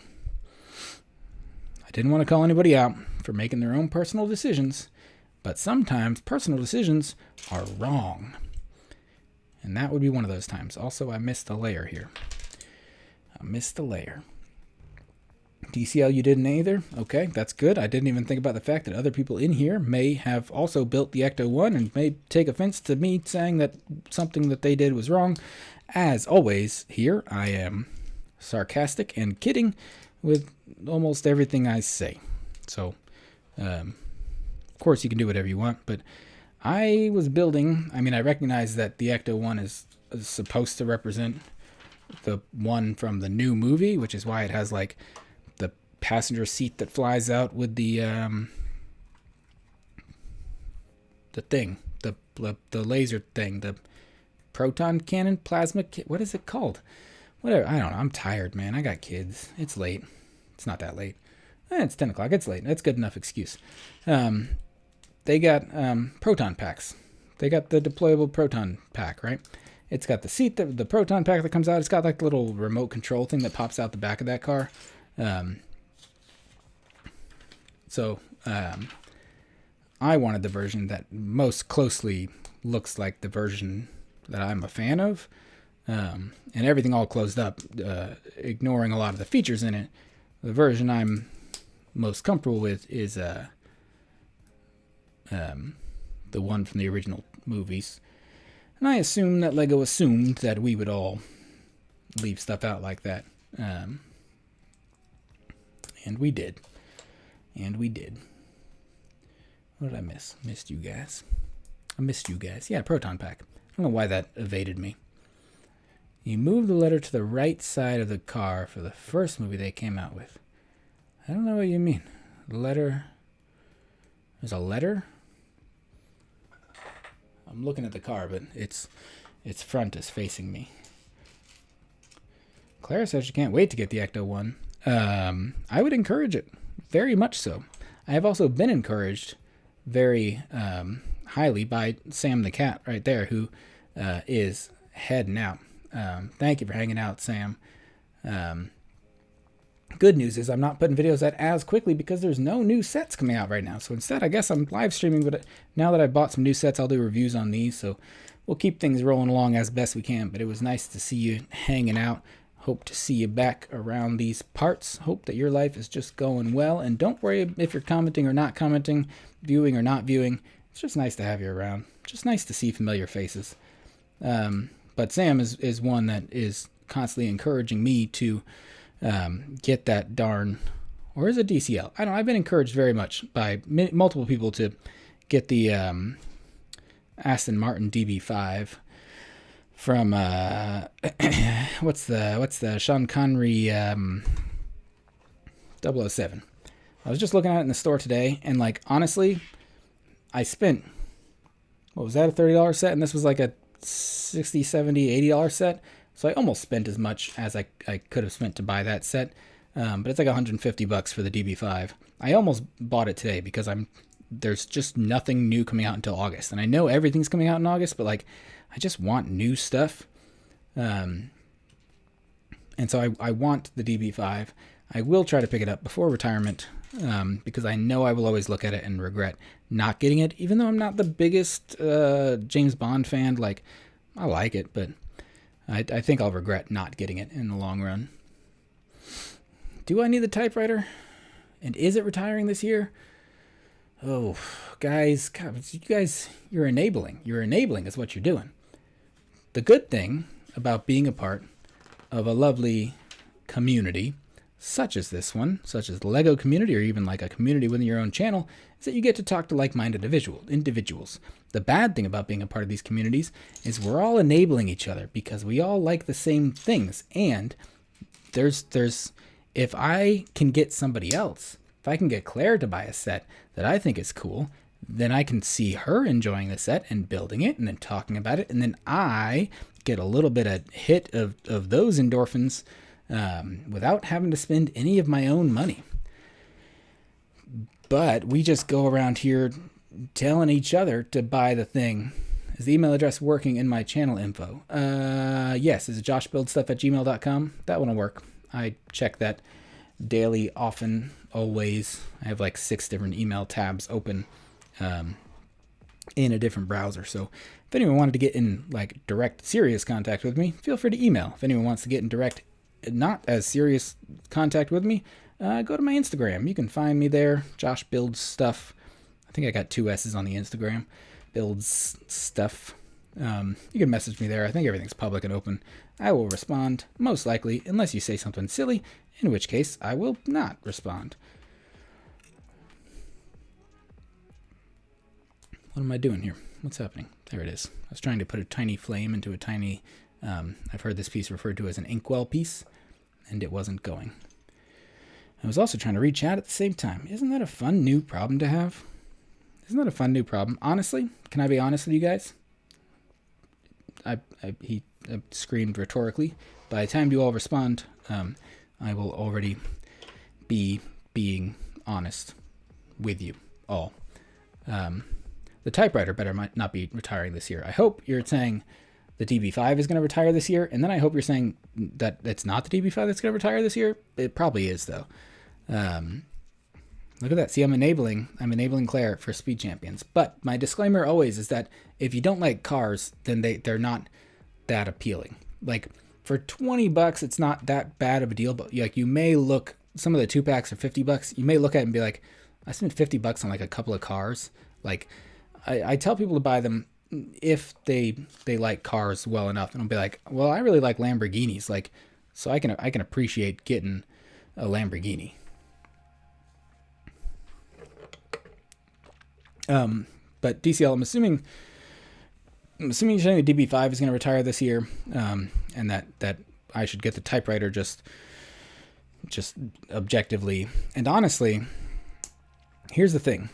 Speaking of enabling, I will check my email after this DCL. I'm afraid to click anything else on my computer because it may shut itself off. It usually only shuts itself off if I have to change inputs a lot. Like I have an HDMI switcher to switch my center monitor between a computer monitor and my Xboxes on that monitor.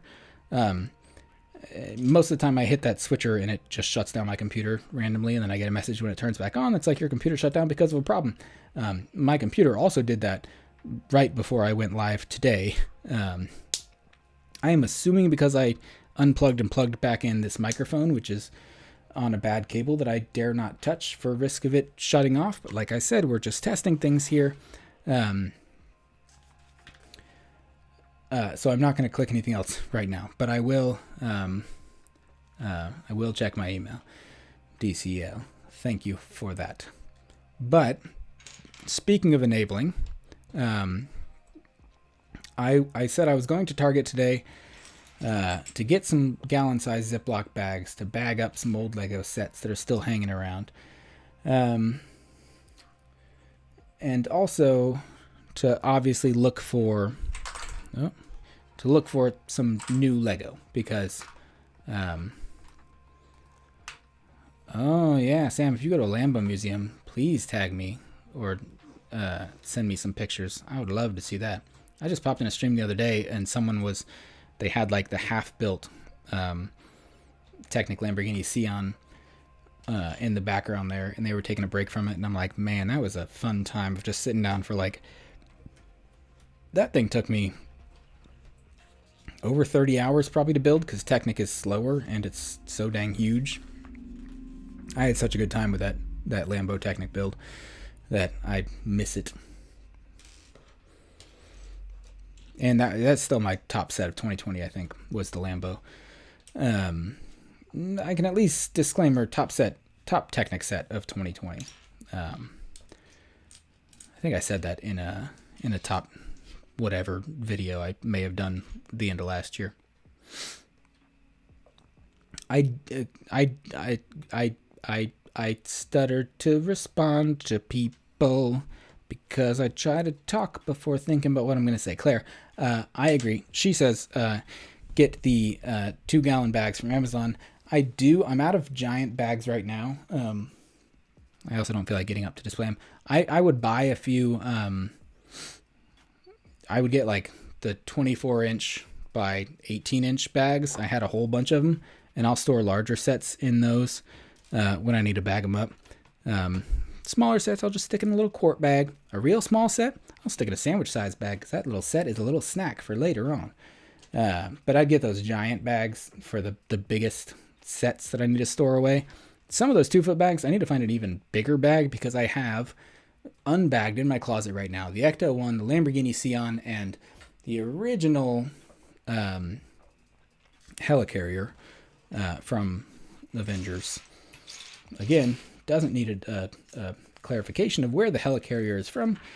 Like pod racing, helicarriers did not appear in many other franchises, but I have the original helicarrier, not the one that came out last year, I think it was. I mean, I have that one too, just that one's bagged up and in storage. But I was saying that I did originally go to Target today, obviously with the intention of get some gallon bags, but also to look for some new Lego sets because I knew there were Harry Potter stuff on the shelves. I even went to a different. Are you supposed to have a glass window in here? I didn't put glass in. I knew they had some Harry Potter sets. I was gonna see which of these I may pick up. But speaking of enabling, Claire's, you were just doing stuff with the new Frozen Castle, and I'm so between dang releases that I was either going to, I mean, if the Frozen Castle was at Target or the typewriter was at Target, I would have bought either of those. I don't think either of those are being sold at normal retail stores. Not that it would matter. Like, I don't know if it's pandemic related or whatever, but I still go to retail stores and I wonder, like, I have yet to see any new Speed Champions set at retail stores or any June releases. I think they came out in June. Like, they came out with the new Harry Potter stuff, and I only see the new Harry Potter stuff in stores. So I don't know what the deal is with just Lego hitting store shelves right now. But I would have got the typewriter or the Disney Castle because, and I don't buy Friends stuff, and like, I like Frozen, I like Disney movies, but like, I don't, it's not like top of my list. I even looked at it and was like, that's whatever as a set, but I would buy it right now. If I were at the store today, I would have bought it or the typewriter. Unfortunately, I did not go all the way down to the Lego store today because I just went to Target in the middle of the day. And so we walked away with Harry Potter sets instead. And here we are, building some Hogsmeade, man. Building some Hogsmeade. I think this is related. Slightly related. Did I enable YouTube with DCL? See, the thing is, there's affiliate links for a reason. Y'all better be affiliating Lego sets with me. I say better. It's very hard to be sincere sometimes, and to mask my insecurity, my fear of being sincere, of being like, hey, it'd be really cool if you guys just use my Lego affiliate links, like they're in the links of videos or whatever. If you support me at no cost to you, all that nonsense. Instead of saying that, I say something like, y'all better be using my affiliate links because I'm scared. I'm scared of real social interaction and what it might mean. But I do have affiliate links if people actually did want to support me. Problem is, I keep buying my Lego from in stores, so I don't even use my own affiliate links. So it's hypocritical of me to even ask. So I retract my previous statements. Unfortunately, this all live, yo. So it's not actually retracted. Also, Claire, yes, August is going to be very insane. I think I go so back and forth because my plan to buy sets ahead of time, it changes so much depending on what other sets I know are coming out. Like, I was planning on buying all this Harry Potter wave, which is like, it's like 300 something and change for all these new Harry Potter sets with the little wizard tiles and the golden minifigures and stuff. I literally had them all in my cart. And then and then Lego kept announcing more and more for August 1st. And I was like, I cannot spend $300 on June 1st and then $1,000 on August 1st. And so because of Lego's release schedule, I was like, fine, I'm not going to buy these Harry Potter stuff. And now I'm sitting here in a lull of new Lego sets to build. And I went out and bought a couple of these Harry Potter sets. And because I have a couple, I'll probably buy the rest eventually. But I don't know what I'm going to do for August because they literally are just, everything is coming out then. Mostly because it would have been a staggered release if we got all the stuff that overseas got. I think they got it June 1st. A bunch of creator stuff. They got the new Marvel stuff. They got a couple of the new Star Wars sets. I don't remember. Maybe the Bad Batch shuttle is over there. I could be confusing that with another thing. What's up, Gabriel HB? Good to see you. Thanks for hanging out. We're building some Hogsmeade today. By some Hogsmeade, I mean specifically the Honey Dukes and 3 broomsticks. We built Honey Dukes in the background there. This is the 3 broomsticks as it comes together. There's Honey Dukes hanging out. Some minifigures hanging out behind it. I am also new to Lego live streaming, but not new to the Lego world.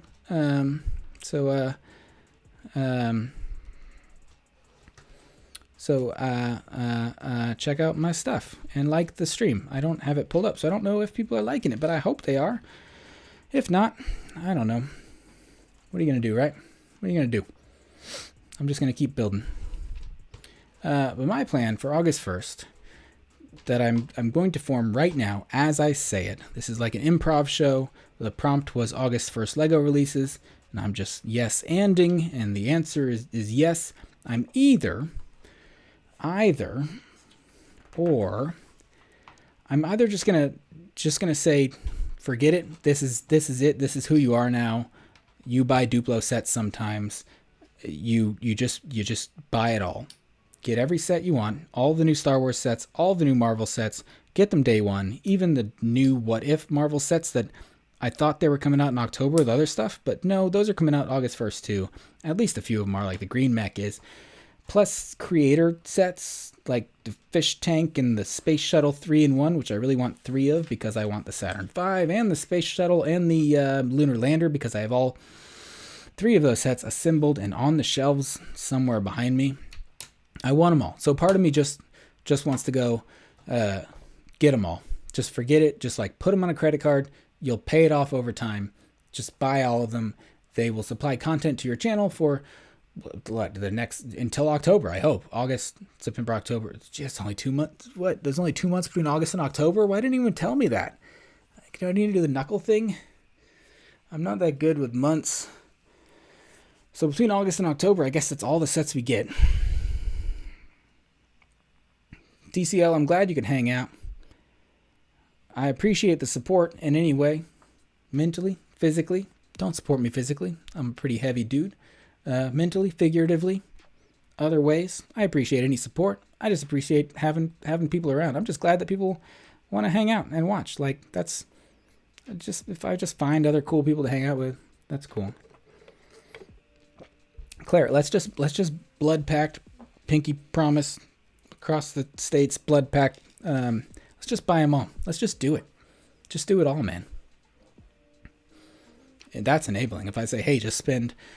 Honestly, I have a plan to sit down and just total up everything new coming out. If I just say buy it all, and I don't know if my wife's still on stream. I imagine she isn't because she's got murder shows and podcasts to listen to in late hours while I do Lego stuff. But I'm either just going to buy it all on a credit card. The alternative, I was saying one option. You did say you were planning on pulling back, and then you bought a Duplo set, Claire. And if it ever there was a time for an intervention, it would be when you start hitting the Duplo. I assume she is a My Favorite Murder fan. She loves Juan. What's up, dude? Good to see you. Never apologize for being late. A wizard arrives precisely when he means to. Harry Potter. I don't think he said that, but we're building a set based on Harry Potter. We're also between bags. Don't return the Duplo set, Claire. I'm gonna restart time lapse. Hold on. Time-lapse restarted. We are about to start bag 6. I apologize for the chair noise. It is a loud chair.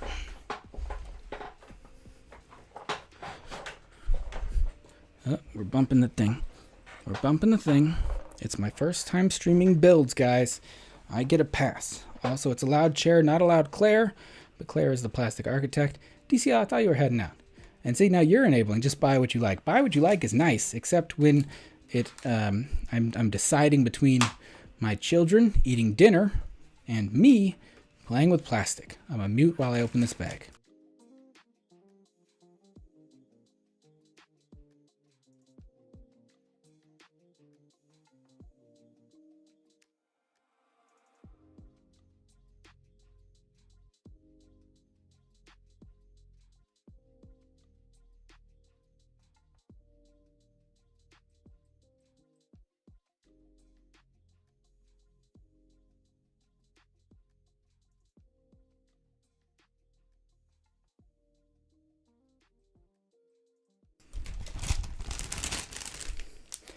Yeah, I have at least the luxury, Claire.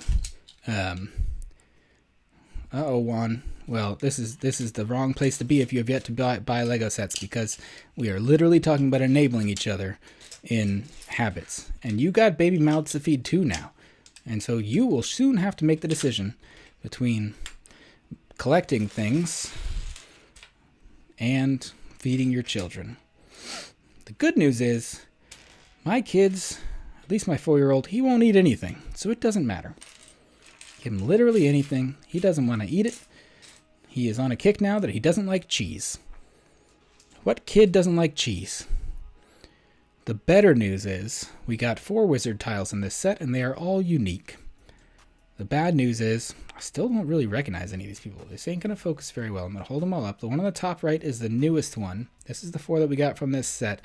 This is basically the blind bag pieces from these sets. 16 to collect total. The top right one is new. I'm going to guess that's... Honestly,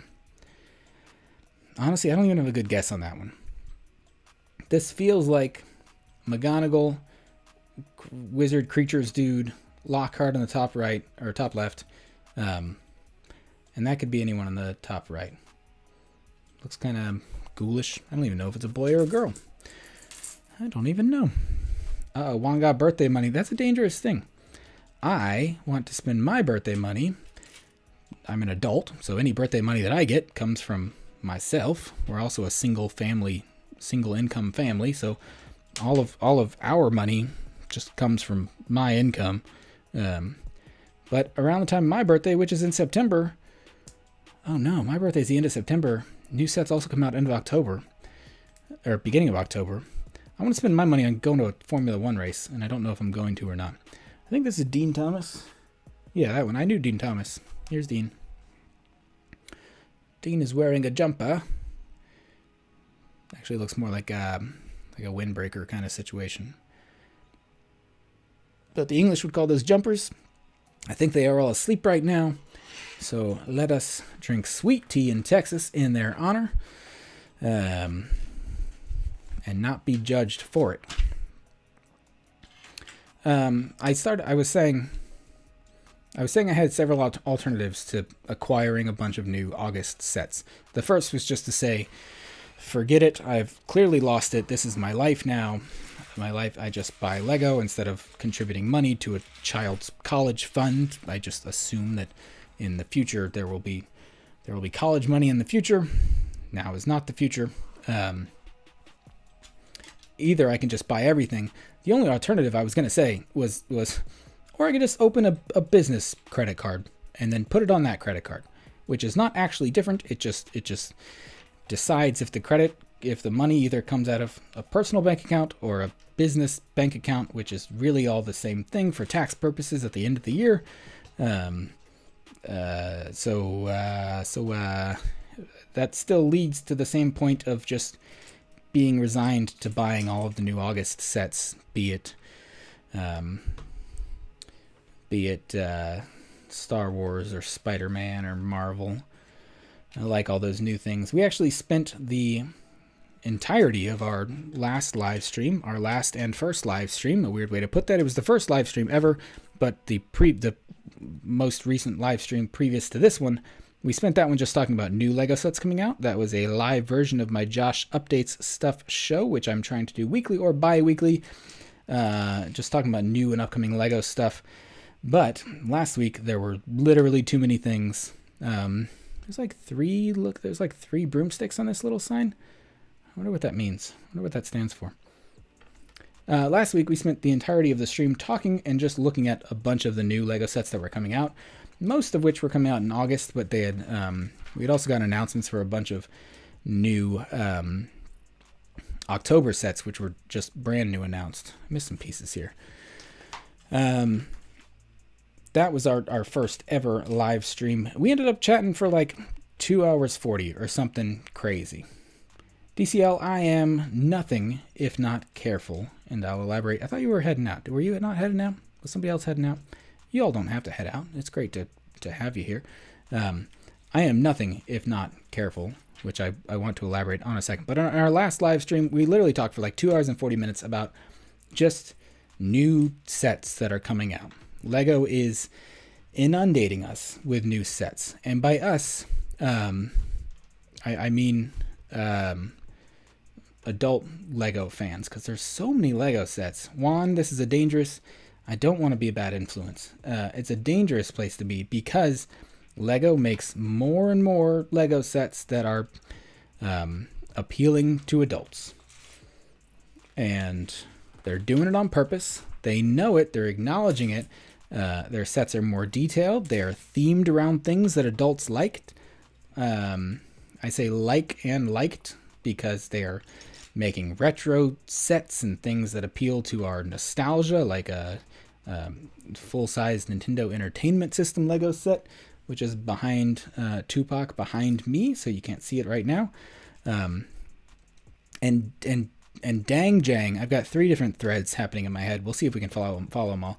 Dang jang, on the last episode of Cali BrickLink, which is another YouTube show / podcast where cool people talk about cool Lego things. Jang was on that, who is a very large YouTuber who does, he's doing a thing right now pretty often about like, is Lego worth it? Which is kind of a guilt trip series for Lego fans like us. But it's like, here's what I got for $20 from Lego, and here's another just toy I got for the same price. And it's like, here's a Lego monster truck that was this price.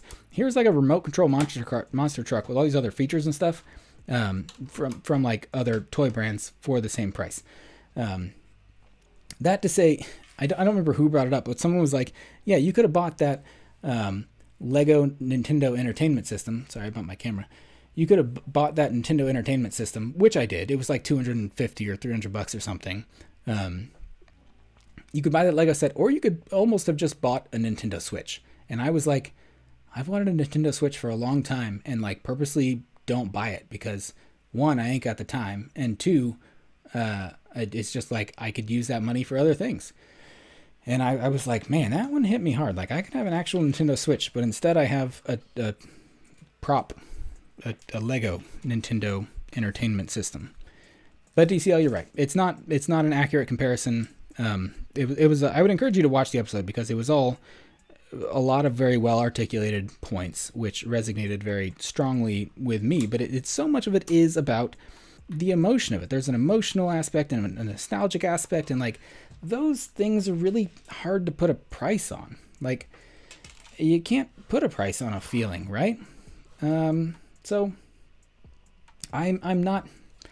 I don't feel a need to justify my purchases with anyone but myself and my loved ones, obviously, because we have to talk about a real budget. Also, DCL, don't worry. I'm not going to.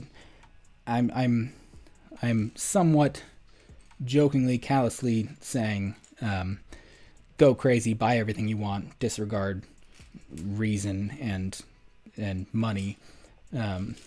I would never do something that would truly put myself or my family in a worse off financial situation. I would always be responsible, but sometimes it's fun to be to act and to play irresponsible, to be a little irresponsible. Like I could throw it all on a credit card just so it's not like, hey, all this cash is out of your bank account right now. But yes, credit card debt is bad. Dave Ramsey is good. And myself and my family will always come first. We will be okay. We will be okay. Assuming Christmas bonuses are a thing with work. Then we will be okay. And I have good reason to assume as much. We will be okay. Look at this. Look at this. Look at us. Look at us. Travis, I see your question. Juan, I see your question. Juan, the answer to your question, am I a fan of the Lego Masters show? I am. There are also some fine folks from the Lego Masters shows that are active in the Lego YouTube community, both from this season and the previous seasons. Boone from the last season is active on YouTube. I think he's Boone Builds on YouTube, but he'll hang out in other streams and stuff. He does his own fun segments. There are other fine folks from those shows that do stuff. The winners of Lego Masters Season 1, before they were even on, I was like, why does this dude's name sound familiar? And then I realized that I had purchased some instructions that were designed by Tyler, who was the winner of Season 1, for my Lego lightsabers that I had built and reviewed like years ago at this point. But they were from Build Better Bricks, buildbetterbricks.com. And that dude had designed those sets. He also made a Han Solo blaster. I think he just called it like the Millennium Blaster for copyright reasons, but it's a really beautiful set, beautiful enough that would justify me taking out my headphones and standing up for a brief moment. Mostly because I want to stand up for other reasons.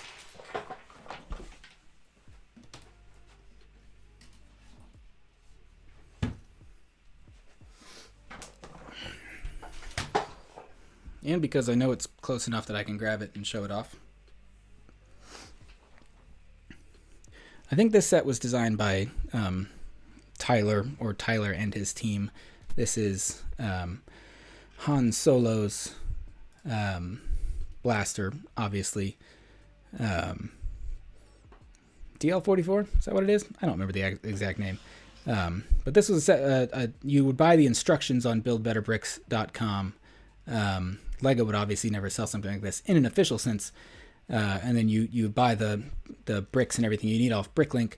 This is one of just like my favorite pieces. Like, it feels good in the hand. It feels solid. The trigger has a little like springiness to it going on. I think I did a review video on this one. Comes a little display stand. This thing is beautiful, and it's like my not real tie-in to dang Lego Masters Season 1 winner. I'm watching Season 2. I think I'm an episode or two behind. Moto of that team is very active in the Lego YouTube community, so he's around. Very cool dude. I don't know if he's still on the show, so don't spoil anything. I think I'm an episode or two behind, depending on what day it is. Today's Tuesday. It either comes out today or tomorrow. But I watch it after the fact.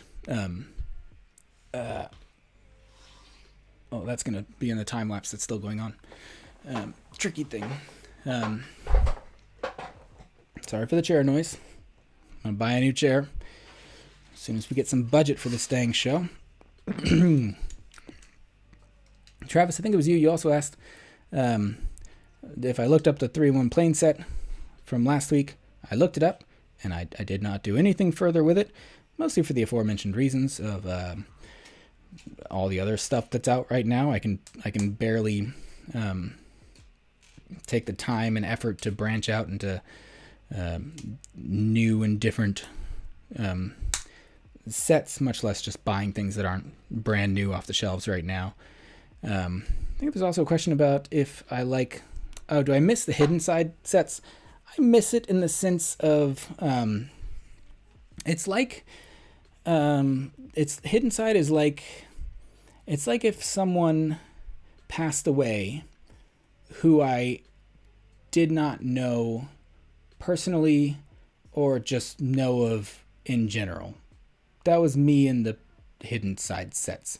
In that, I did not buy any of them at all. I looked at them in the stores sometimes.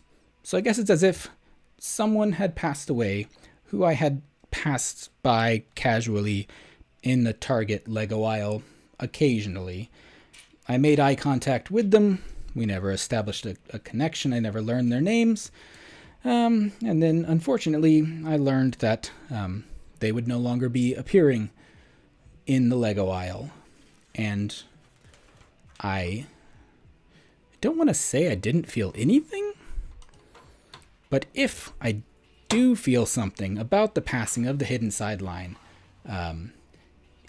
that is a feeling that will come with time because I have yet to feel it as of right now. You can check in future streams if my sentiment has changed. I do not expect it will. Analogy aside, I thought a lot of it looked cool.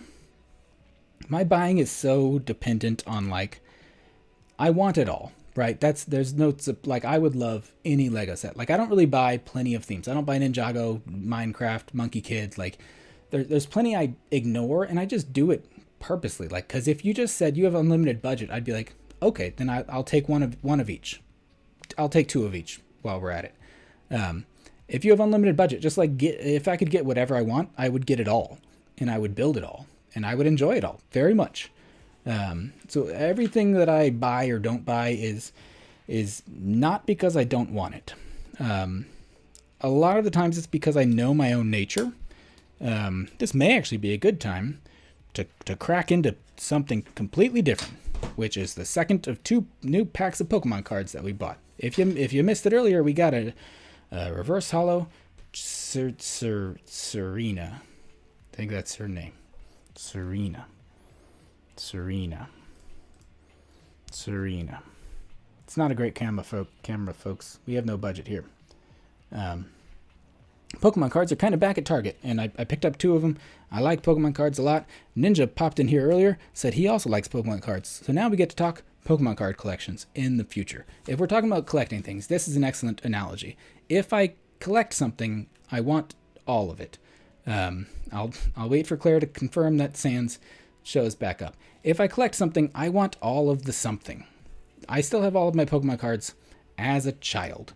Here, we're just going to break into the segment. I'm going to straight up pause the time lapse. I may forget the time lapse. If you watch this review video, there may be a portion where I talk and show the build of this video, and at one point the build may stop before the final steps of bag 6. So if you're like, oh, we're almost done, surprise, now we're talking about Pokemon cards. It's my stream. I can do what I want. If you don't like it, please still like and subscribe, and I will do my best to do better next time, and also I apologize. Hold on, I'm gonna grab something. I'm going to bump everything on the way there. Hold on. Oh, goodness. Playing Dragon Balls. Doesn't matter. Sam's going to miss out. Hold on. Sorry for the loud chair. Not that sorry. Which one are you? Hang on. Hang on. There you go.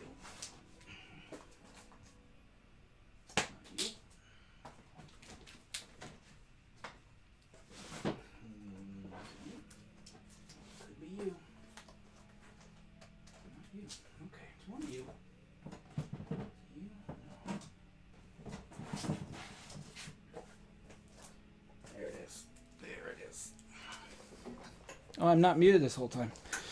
I've been talking to myself. Here it is, folks. Here it is.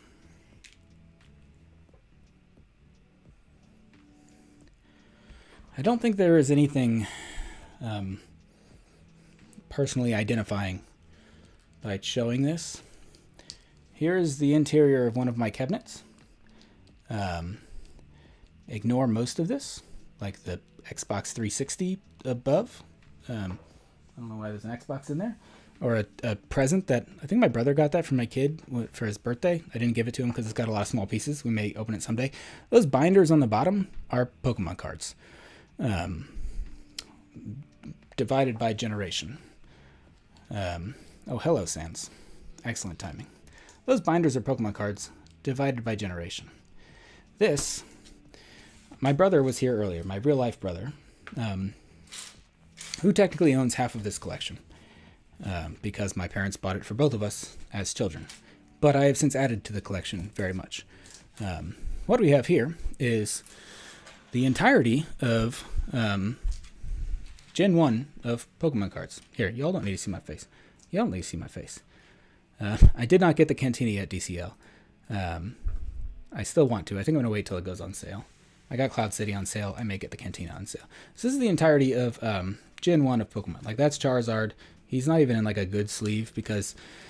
what am I going to do? Sell him? No. That's like a Charizard that people desire.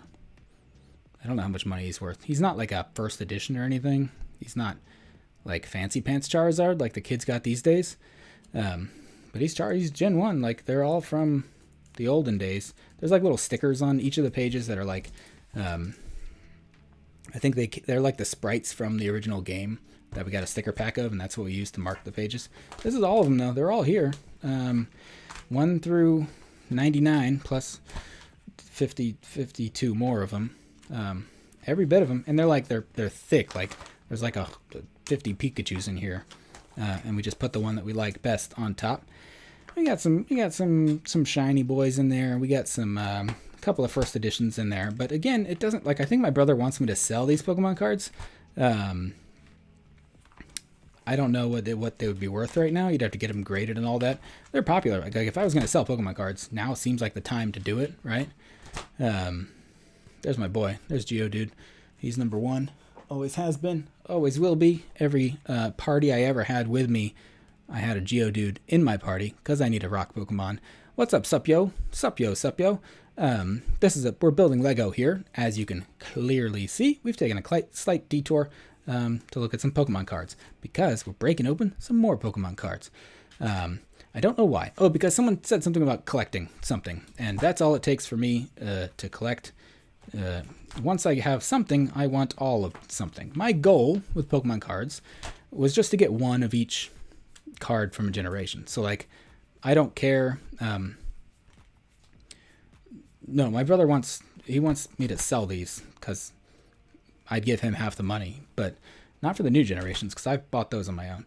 I'm just flipping through these sensually for all of you. I guess mostly for you, Sans. So here you go, Sans. I did have to buy, like, the only one we were missing was, like, I think, like, we had a Japanese Zapdos. We needed an American Zapdos. There's Mewtwo. There's Mew. That's all of them. I got binders and binders of these fellas. I got piles and piles of these fellas that haven't made it into binders yet.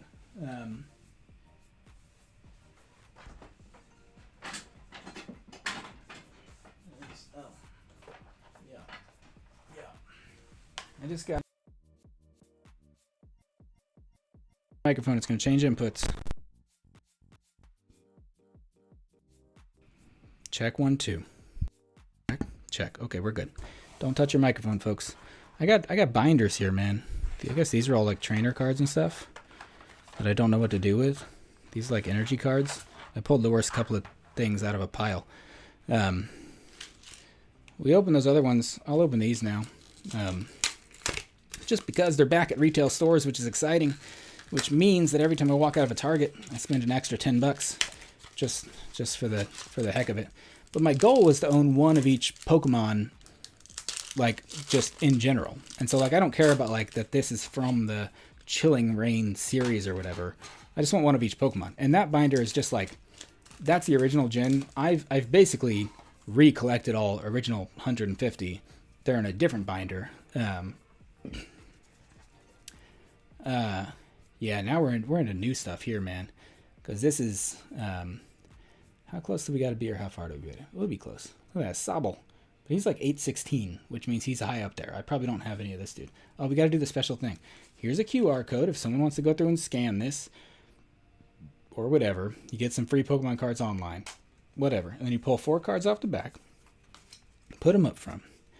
And then you flip through them that way and that way. The last one is going to be a holo or a rare card. Energy. Haunter. That was also my boy. I started saying Graveler and Haunter were my boys. I always liked the Pokemon that didn't evolve until you would trade them. The problem is I didn't have anyone to trade Pokemon with. I mean, I had my brother, but once we were no longer together as humans, I didn't have anyone to trade with. So I would just bring a Graveler with me to like the Final Four because I didn't have anyone to trade with to make it a Golem. So like I always had a Geodude and then later a Graveler. We got a Doctor Trainer. Hello, Nurse. That's a doctor. Women can be doctors too, guys. We got a Cielo. We got Sobble, who we saw a minute ago. We got a Lediba, who's not, that's like in Gen 2. A Squovet. That's what Pokemon was missing, guys. Another rodent Pokemon. That's 819, so that gotta be new generation. I don't have any of those dudes. Crabrawler. I actually like this dude. I think he was from Sun Moon, and I used one of him in my party there. He's just, the card is out of focus. The camera's perfectly in focus. That's just what the card looks like, guys. Grookey, who's a starter in the new generation. I know that much. Here he is. Here he is. Here he is. I'll go buy a new camera tomorrow, guys. It doesn't matter. Oh, boy, that's disappointing. A reverse holo trainer, but maybe the next one, something shiny up in there. Ooh, I don't know if that's a full art or whatever it is. A Sandaconda. Sandaconda. Sans, are you still there? Are you still there, Sans? I don't have to get him graded. That's good to know. Sandaconda. Sans, this was Fate. Sans was here, and I pulled up. I don't know if that's full art or whatever it's called. It's a big old shiny sandy boy is what it is. And now these small piles go into a larger pile.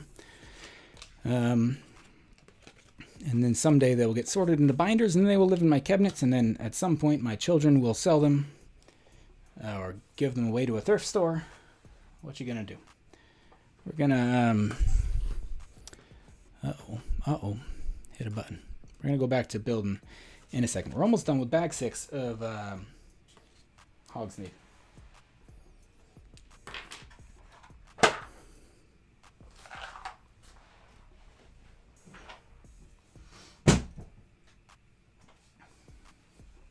I'll put these away later. Uh-oh. I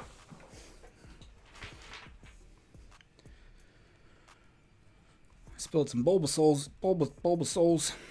I spilled some Bulbasaurs onto the floors. Bulbasaurs and my Bulbafloors. Here's a button. That's the one I was looking for. Okay, shall we finish this thing? Go back to Pokemon cards. Sans, sign it and ship it. I have never signed anything. I hear Bricks O'Brien charges for his autographs. He may be more in demand than I am, but no one is more into sand than sand is, you know what I'm saying? You know what I'm saying? Personally, I don't like sand.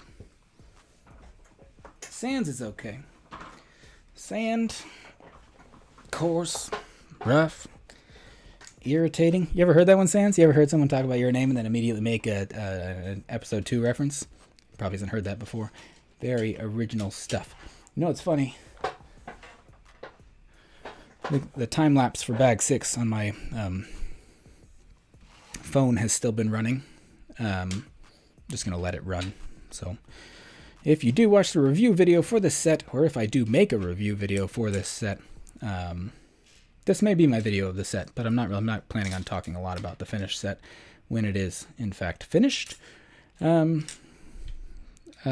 may have some weirdness in it on account of this liveness to it.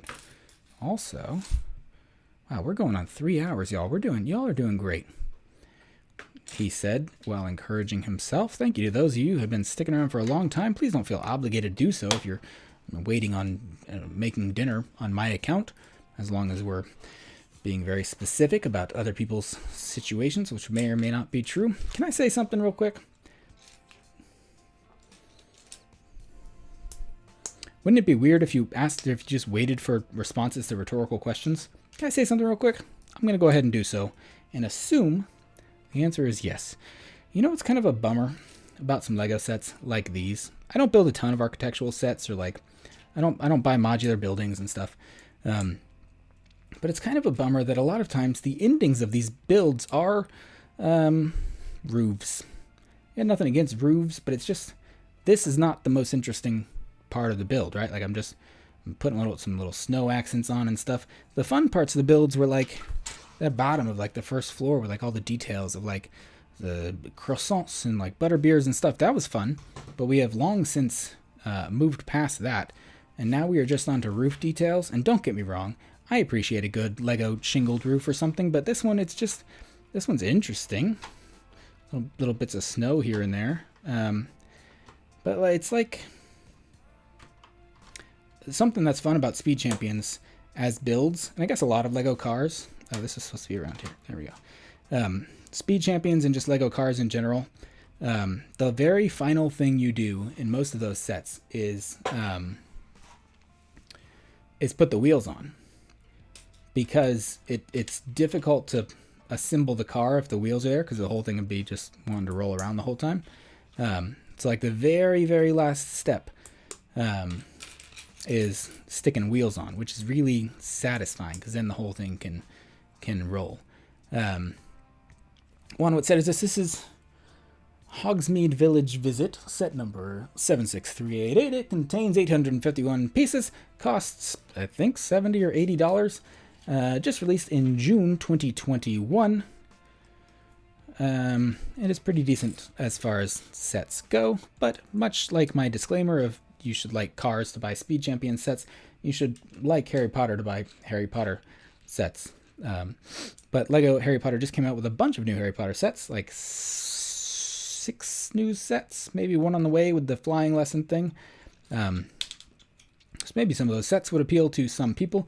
The problem with these sets is that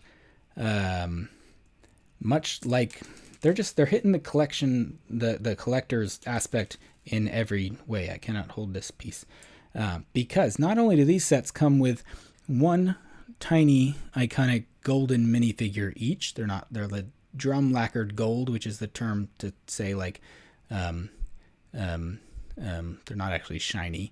They're decent enough minifigures. You get one little exclusive gold minifigure per set.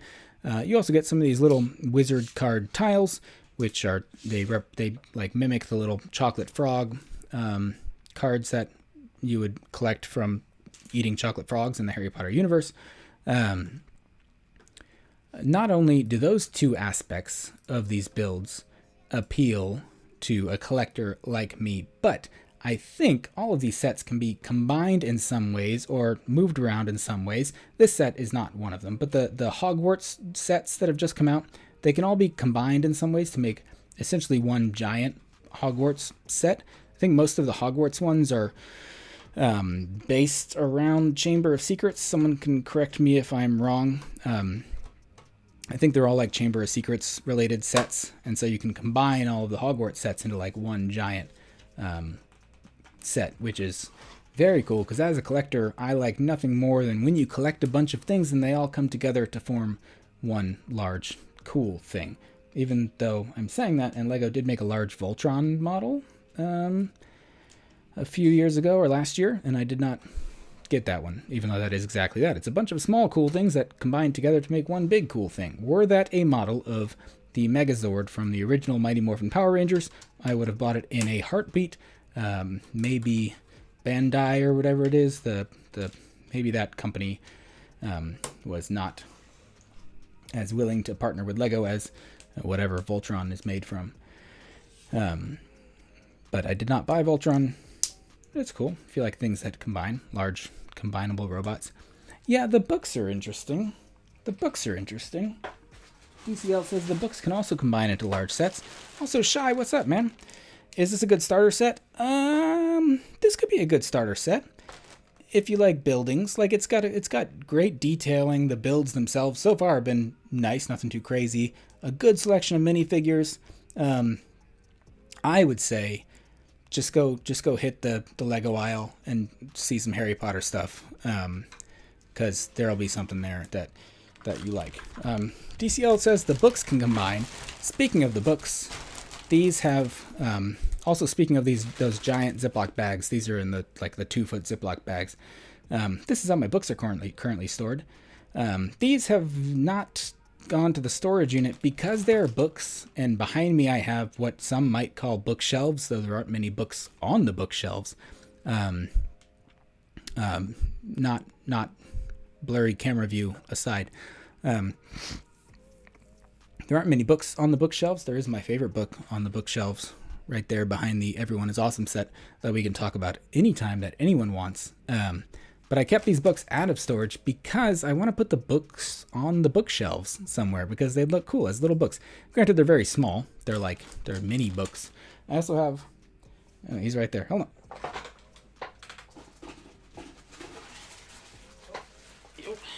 Tried to bite me. Tried to get away. Little monster book of monsters. I ended up with 2 of these things just because of the, they were given away as a free promo at a later date, and I had already bought this one from Barnes & Noble or something as a free gift, so I think I got 2 of those for free. Which of these books are my favorite? Each of these are like a little classroom that folds up.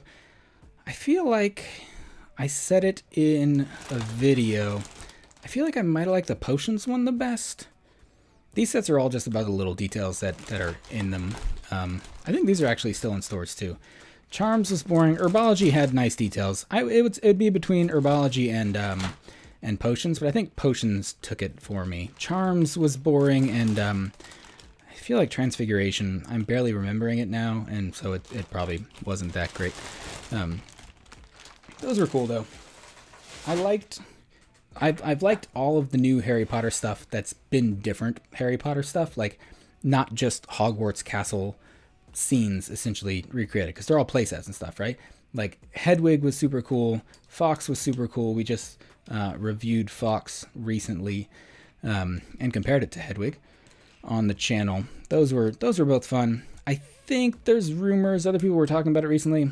Oh, my favorite book ever. That is a very easy question, Claire. It's also a question that ends up with a much longer answer and is about to be answered in a separate video, but I will spoil it all for you lovely people who have showed up live because it's all tied in. My favorite book ever is 20,000 Leagues Under the Sea by Jules Verne. Again, don't really know if we needed the extra level of clarification of Jules Verne. And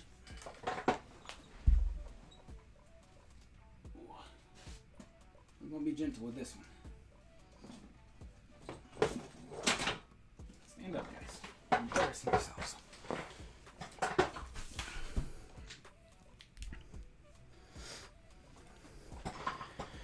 We did the Pokemon segment of the stream. Everyone run out of the rooms, find your significant others who are big fans of classic marine-based novels. So you can go to the store, right? You can go to the store, you can buy a book. Looks like this, 20,000 Leagues Under the Sea. It's about a submarine, a recluse man named Captain Nemo. It's a good book. Normal people would go to the bookstore and buy this. They'd read it. It's fine. Briefly, now things are back. I just can't touch that microphone. This is shiny because it's in a book sleeve right now, and I'll remove it from the book sleeve. This is a copy of 20,000 Leagues Under the Sea from 1885. I think the book only came out in the 1870s. You'd think I'd know when it came out. It's my favorite book. But Extraordinary Voyages from Jules Verne, 20,000 Leagues Under the Sea, 20,000 lieues sous la mer. Like, it's beautiful, right? 1885, so that was 150 years ago or whatever, right? 1885, however many years. I found this in an Austin bookstore because anytime I go to a bookstore, I'd be like, what Jules Verne books do you have? And like, I'll just buy other copies of 20,000 Leagues Under the Sea. This one they had in an Austin bookstore. It was not actually that expensive. It was. I have bought Lego sets that were more expensive than this. Granted, maybe only one. I think this was the same price as the Technic Lamborghini, if you feel like looking it up. This is, because it was from 1885, this is in the original in French. Well, there's the price on the front page anyway.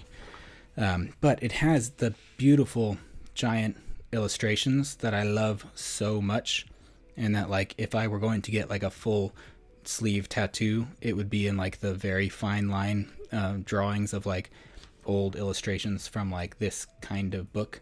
But I love it so much. The year 1886 was marked by a bizarre event, a phenomenon that was unexplainable and unexplained by any people to this date. Rumors, population reports, excitement and spirit.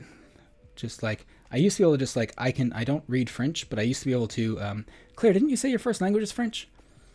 I should be wearing gloves. I should not take the cover off it, which I rarely do. I should have it displayed somewhere better than just like sitting on a shelf behind me.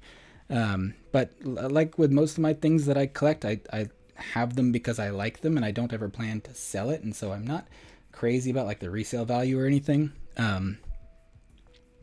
But yeah, I used to be able to, I knew the book so well, at least like the big, the main bits of it. I used to be able, I could just follow along in the French because I can like translate words enough to remember it in English.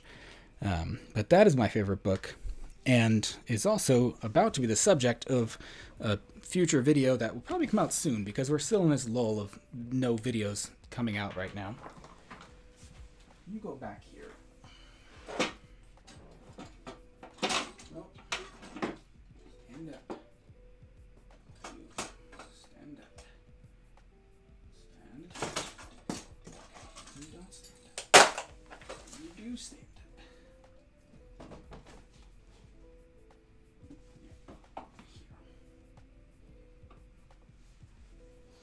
Okay. That middle shelf is kind of my my nautical shelf. I have the Lego ship in a bottle set sitting on that same shelf. Basically any Lego set that looks like it would I was saying something about a Harry Potter rumor. Thank you. I need everyone to remind me of all of the tracks that I go on. Armand, good to see you. Thanks for hanging out. I didn't even know you're still here, but thanks for still being here.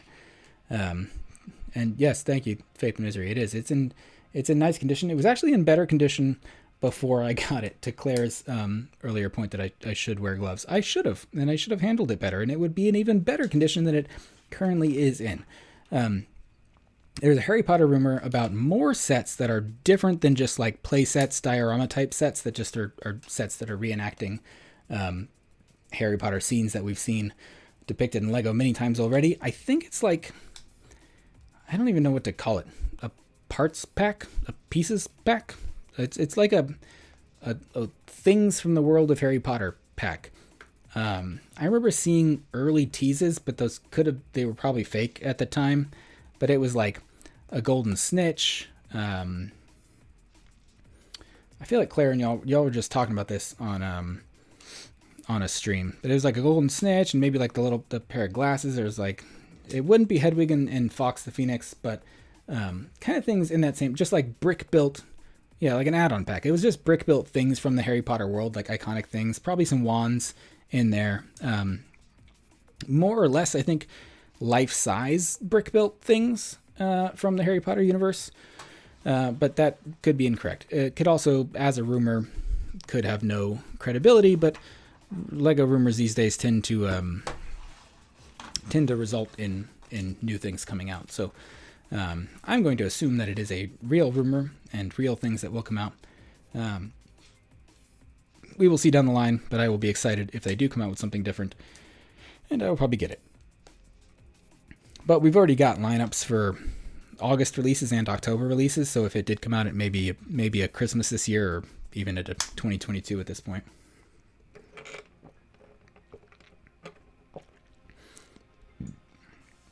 Excuse me. Irish Andrew asked what everyone's building. I'm building the Hogsmeade set from Harry Potter.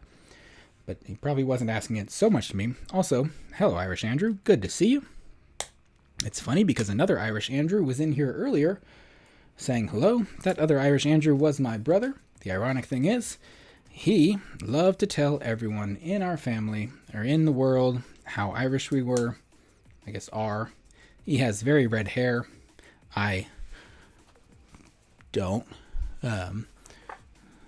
Try putting a hat on while watching a camera. Everything's backwards.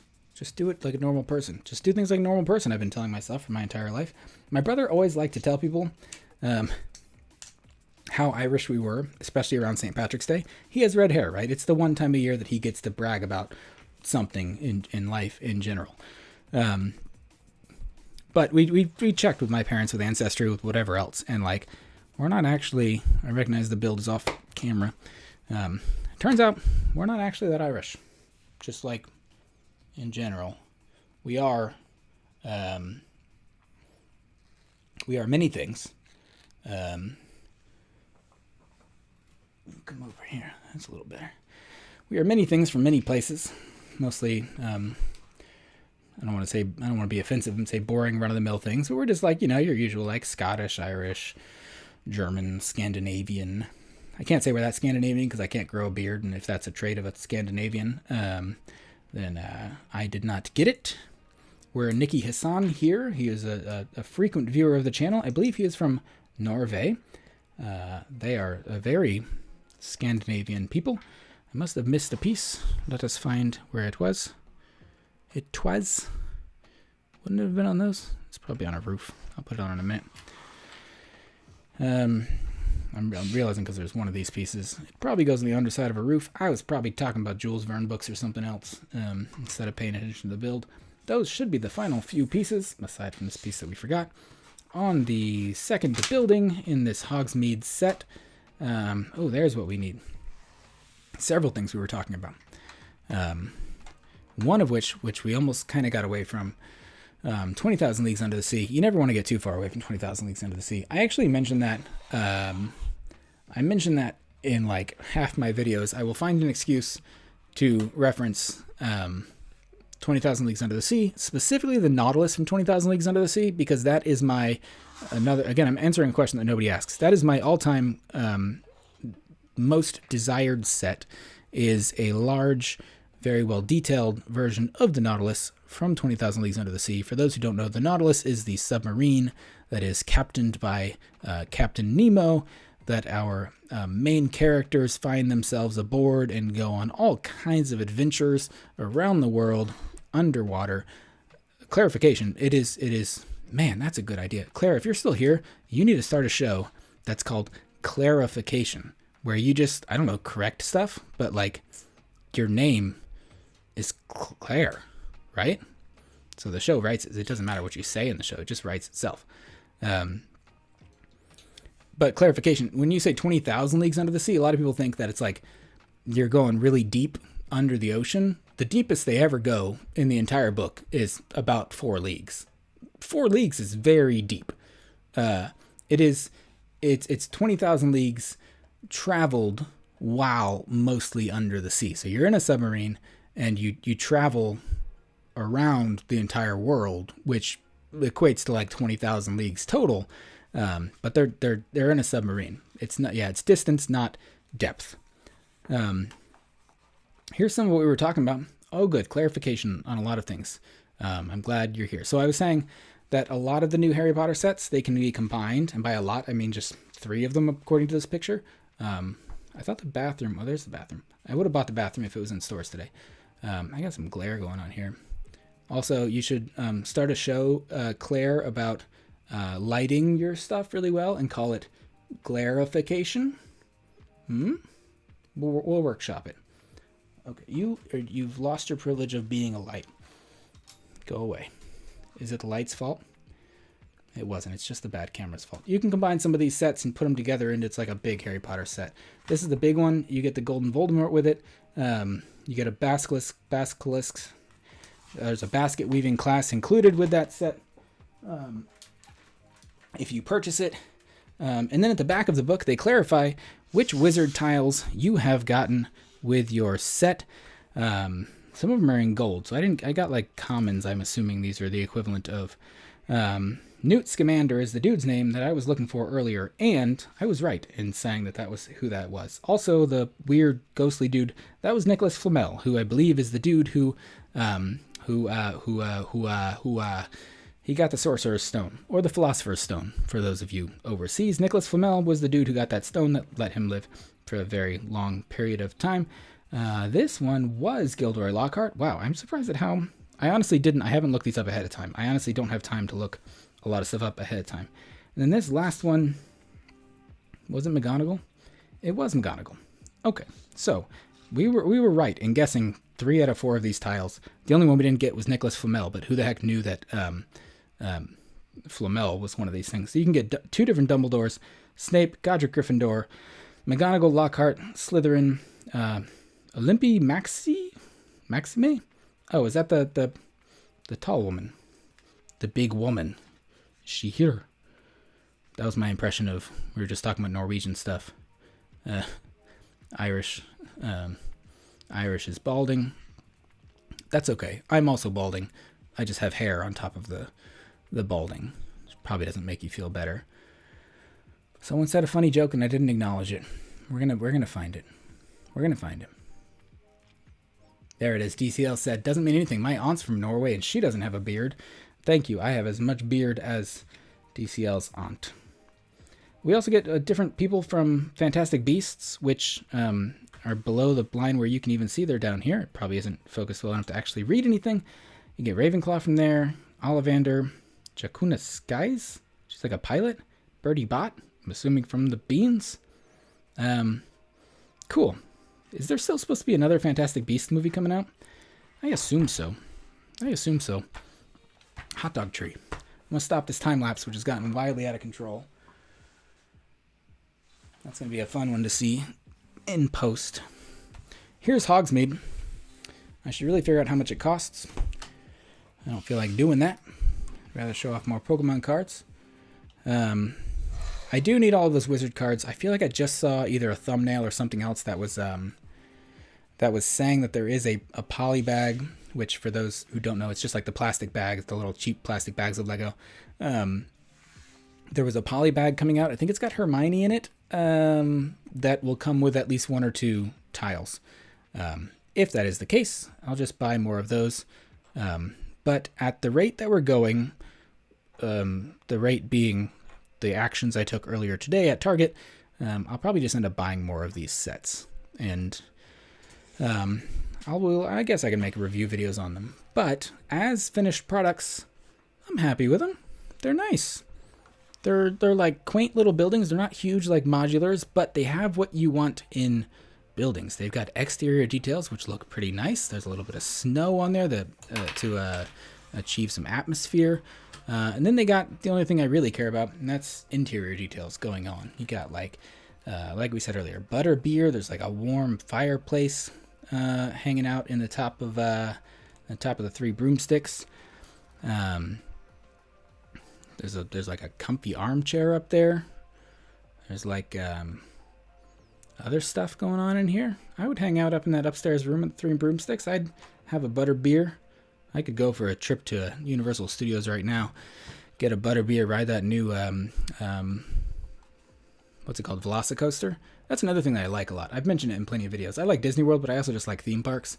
That's not so much something that you collect. But that is also the reason for my love of 20,000 Leagues Under the Sea, so long as we're bringing it back to that, because at Walt Disney World, I grew up in South Florida, where many of my friends still reside. I grew up in South Florida, and so I grew up going to Disney World all of the time. And before 1994, there was a ride there called 20,000 Leagues Under the Sea. It was literally like a submarine voyage ride. You would go around under the water. It was like captioned. I don't know. You got talked to by Finding Nemo, not from Finding Nemo. You got talked to by Captain Nemo. He talked you through the wonders of the seas that you would go under. That was my favorite ride at Walt Disney World. It's getting late, folks. It's late for me. Not so late for Californians. Very late for Europeans. The 20,000 Leagues Under the Sea ride was my favorite ride by far. And so I wanted Nautilus from 20,000 Leagues Under the Sea. The book is still my favorite. I listen to it nightly. That's not hyperbole. I do as an audiobook before I fall asleep.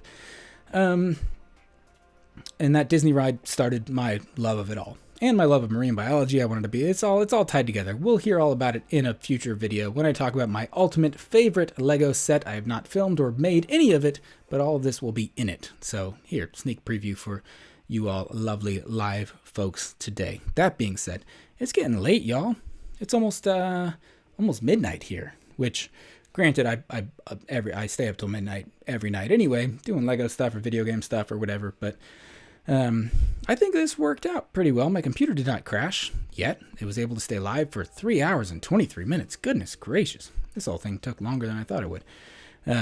But this set's nice. I think I will do a review video on it. Maybe like, I don't know, maybe tomorrow. Pump that out on Thursday or so. And then we got the fluffy encounter. Excuse me. I bought this one while I was down there too. This is a cheaper one, the fluffy encounter from the Sorcerer's Stone, with the only bit of the set that I really wanted, Fluffy, the 3-headed dog. Same dealio. You get more wizard tiles. You get another golden minifigure. Excuse me. This time with Anniversary Hermione Granger. So I'll build that another night. I don't know if I'll live stream it. Maybe I'll build it tomorrow during the day. Do a review on this one and Hogsmeade sometime soon. So that'll be fun. That'll be fun to do. I think that's going to wrap it up for me, though. Unless anyone has, like, last-minute questions that would send me on a tangent to talk for another 20, 30 minutes. Who knows what's in the rest of these cabinets behind me? Like, if one's full of Pokemon cards, the other could just be full of jelly beans. Do people? Is that something people collect? There's probably something out there that people collect that things could be full of. But there's a lot. There's a lot of stuff going on in here, man. There's a lot of stuff. Okay. Daddy's tired. Don't call me, please. Don't. I can say it. You can't say it. I can say that. You can't say that. My kids can say it. My wife can say it. She won't. I keep asking her. Guys, this vanilla Coke is going to my head. Thank you, Claire. I'm glad you had a good time. I hope everyone had a good time. I will try to do more of these. If I do more of these, if I do more of these, they will probably be at this kind of time because my kids go to sleep between 7 and 8. I started this stream at 8, and I went till 11:30 or so. Like, that's when I'm up and doing these things. The only thing is doing this means like no video tomorrow. Like, this is the video for tomorrow. But like I said, we're in a lull between Lego releases, man. Who knows what this would look like in August? But so far, in all of my streams, both of them, they've been fun. I've had a good time. I'm going to lose my voice. I've had a good time. You know what I'm saying? I've had a good time. And that's what's important. As long as we're having fun. Okay, I'm going to head out. I'm going to get some sleep. I hope you all had a good time. I will see you all later. Feel free to follow me on social medias to see when we go live. Twitter, Josh Builds Stuff with 1 S. Instagram, Josh Builds Stuff with 2 S's. YouTube, you're here right now. So thank you for being here. I will try to announce on those platforms before I go live. I will also try to post on YouTube ahead of time before I go live. I do not have any set schedule right now, but I do post videos pretty often, so go check those out. Be sure to like the stream. I hear that makes a difference. Thank you for those who gave some super chats earlier or who have subscribed during this stream. Thank you so much, everyone. I am going to try to remember how to end a stream, as always. Thank you so much for watching. If you enjoyed this stream, be sure to like, subscribe, and tell your friends. Again, thank you so much for watching. I'll see you next time.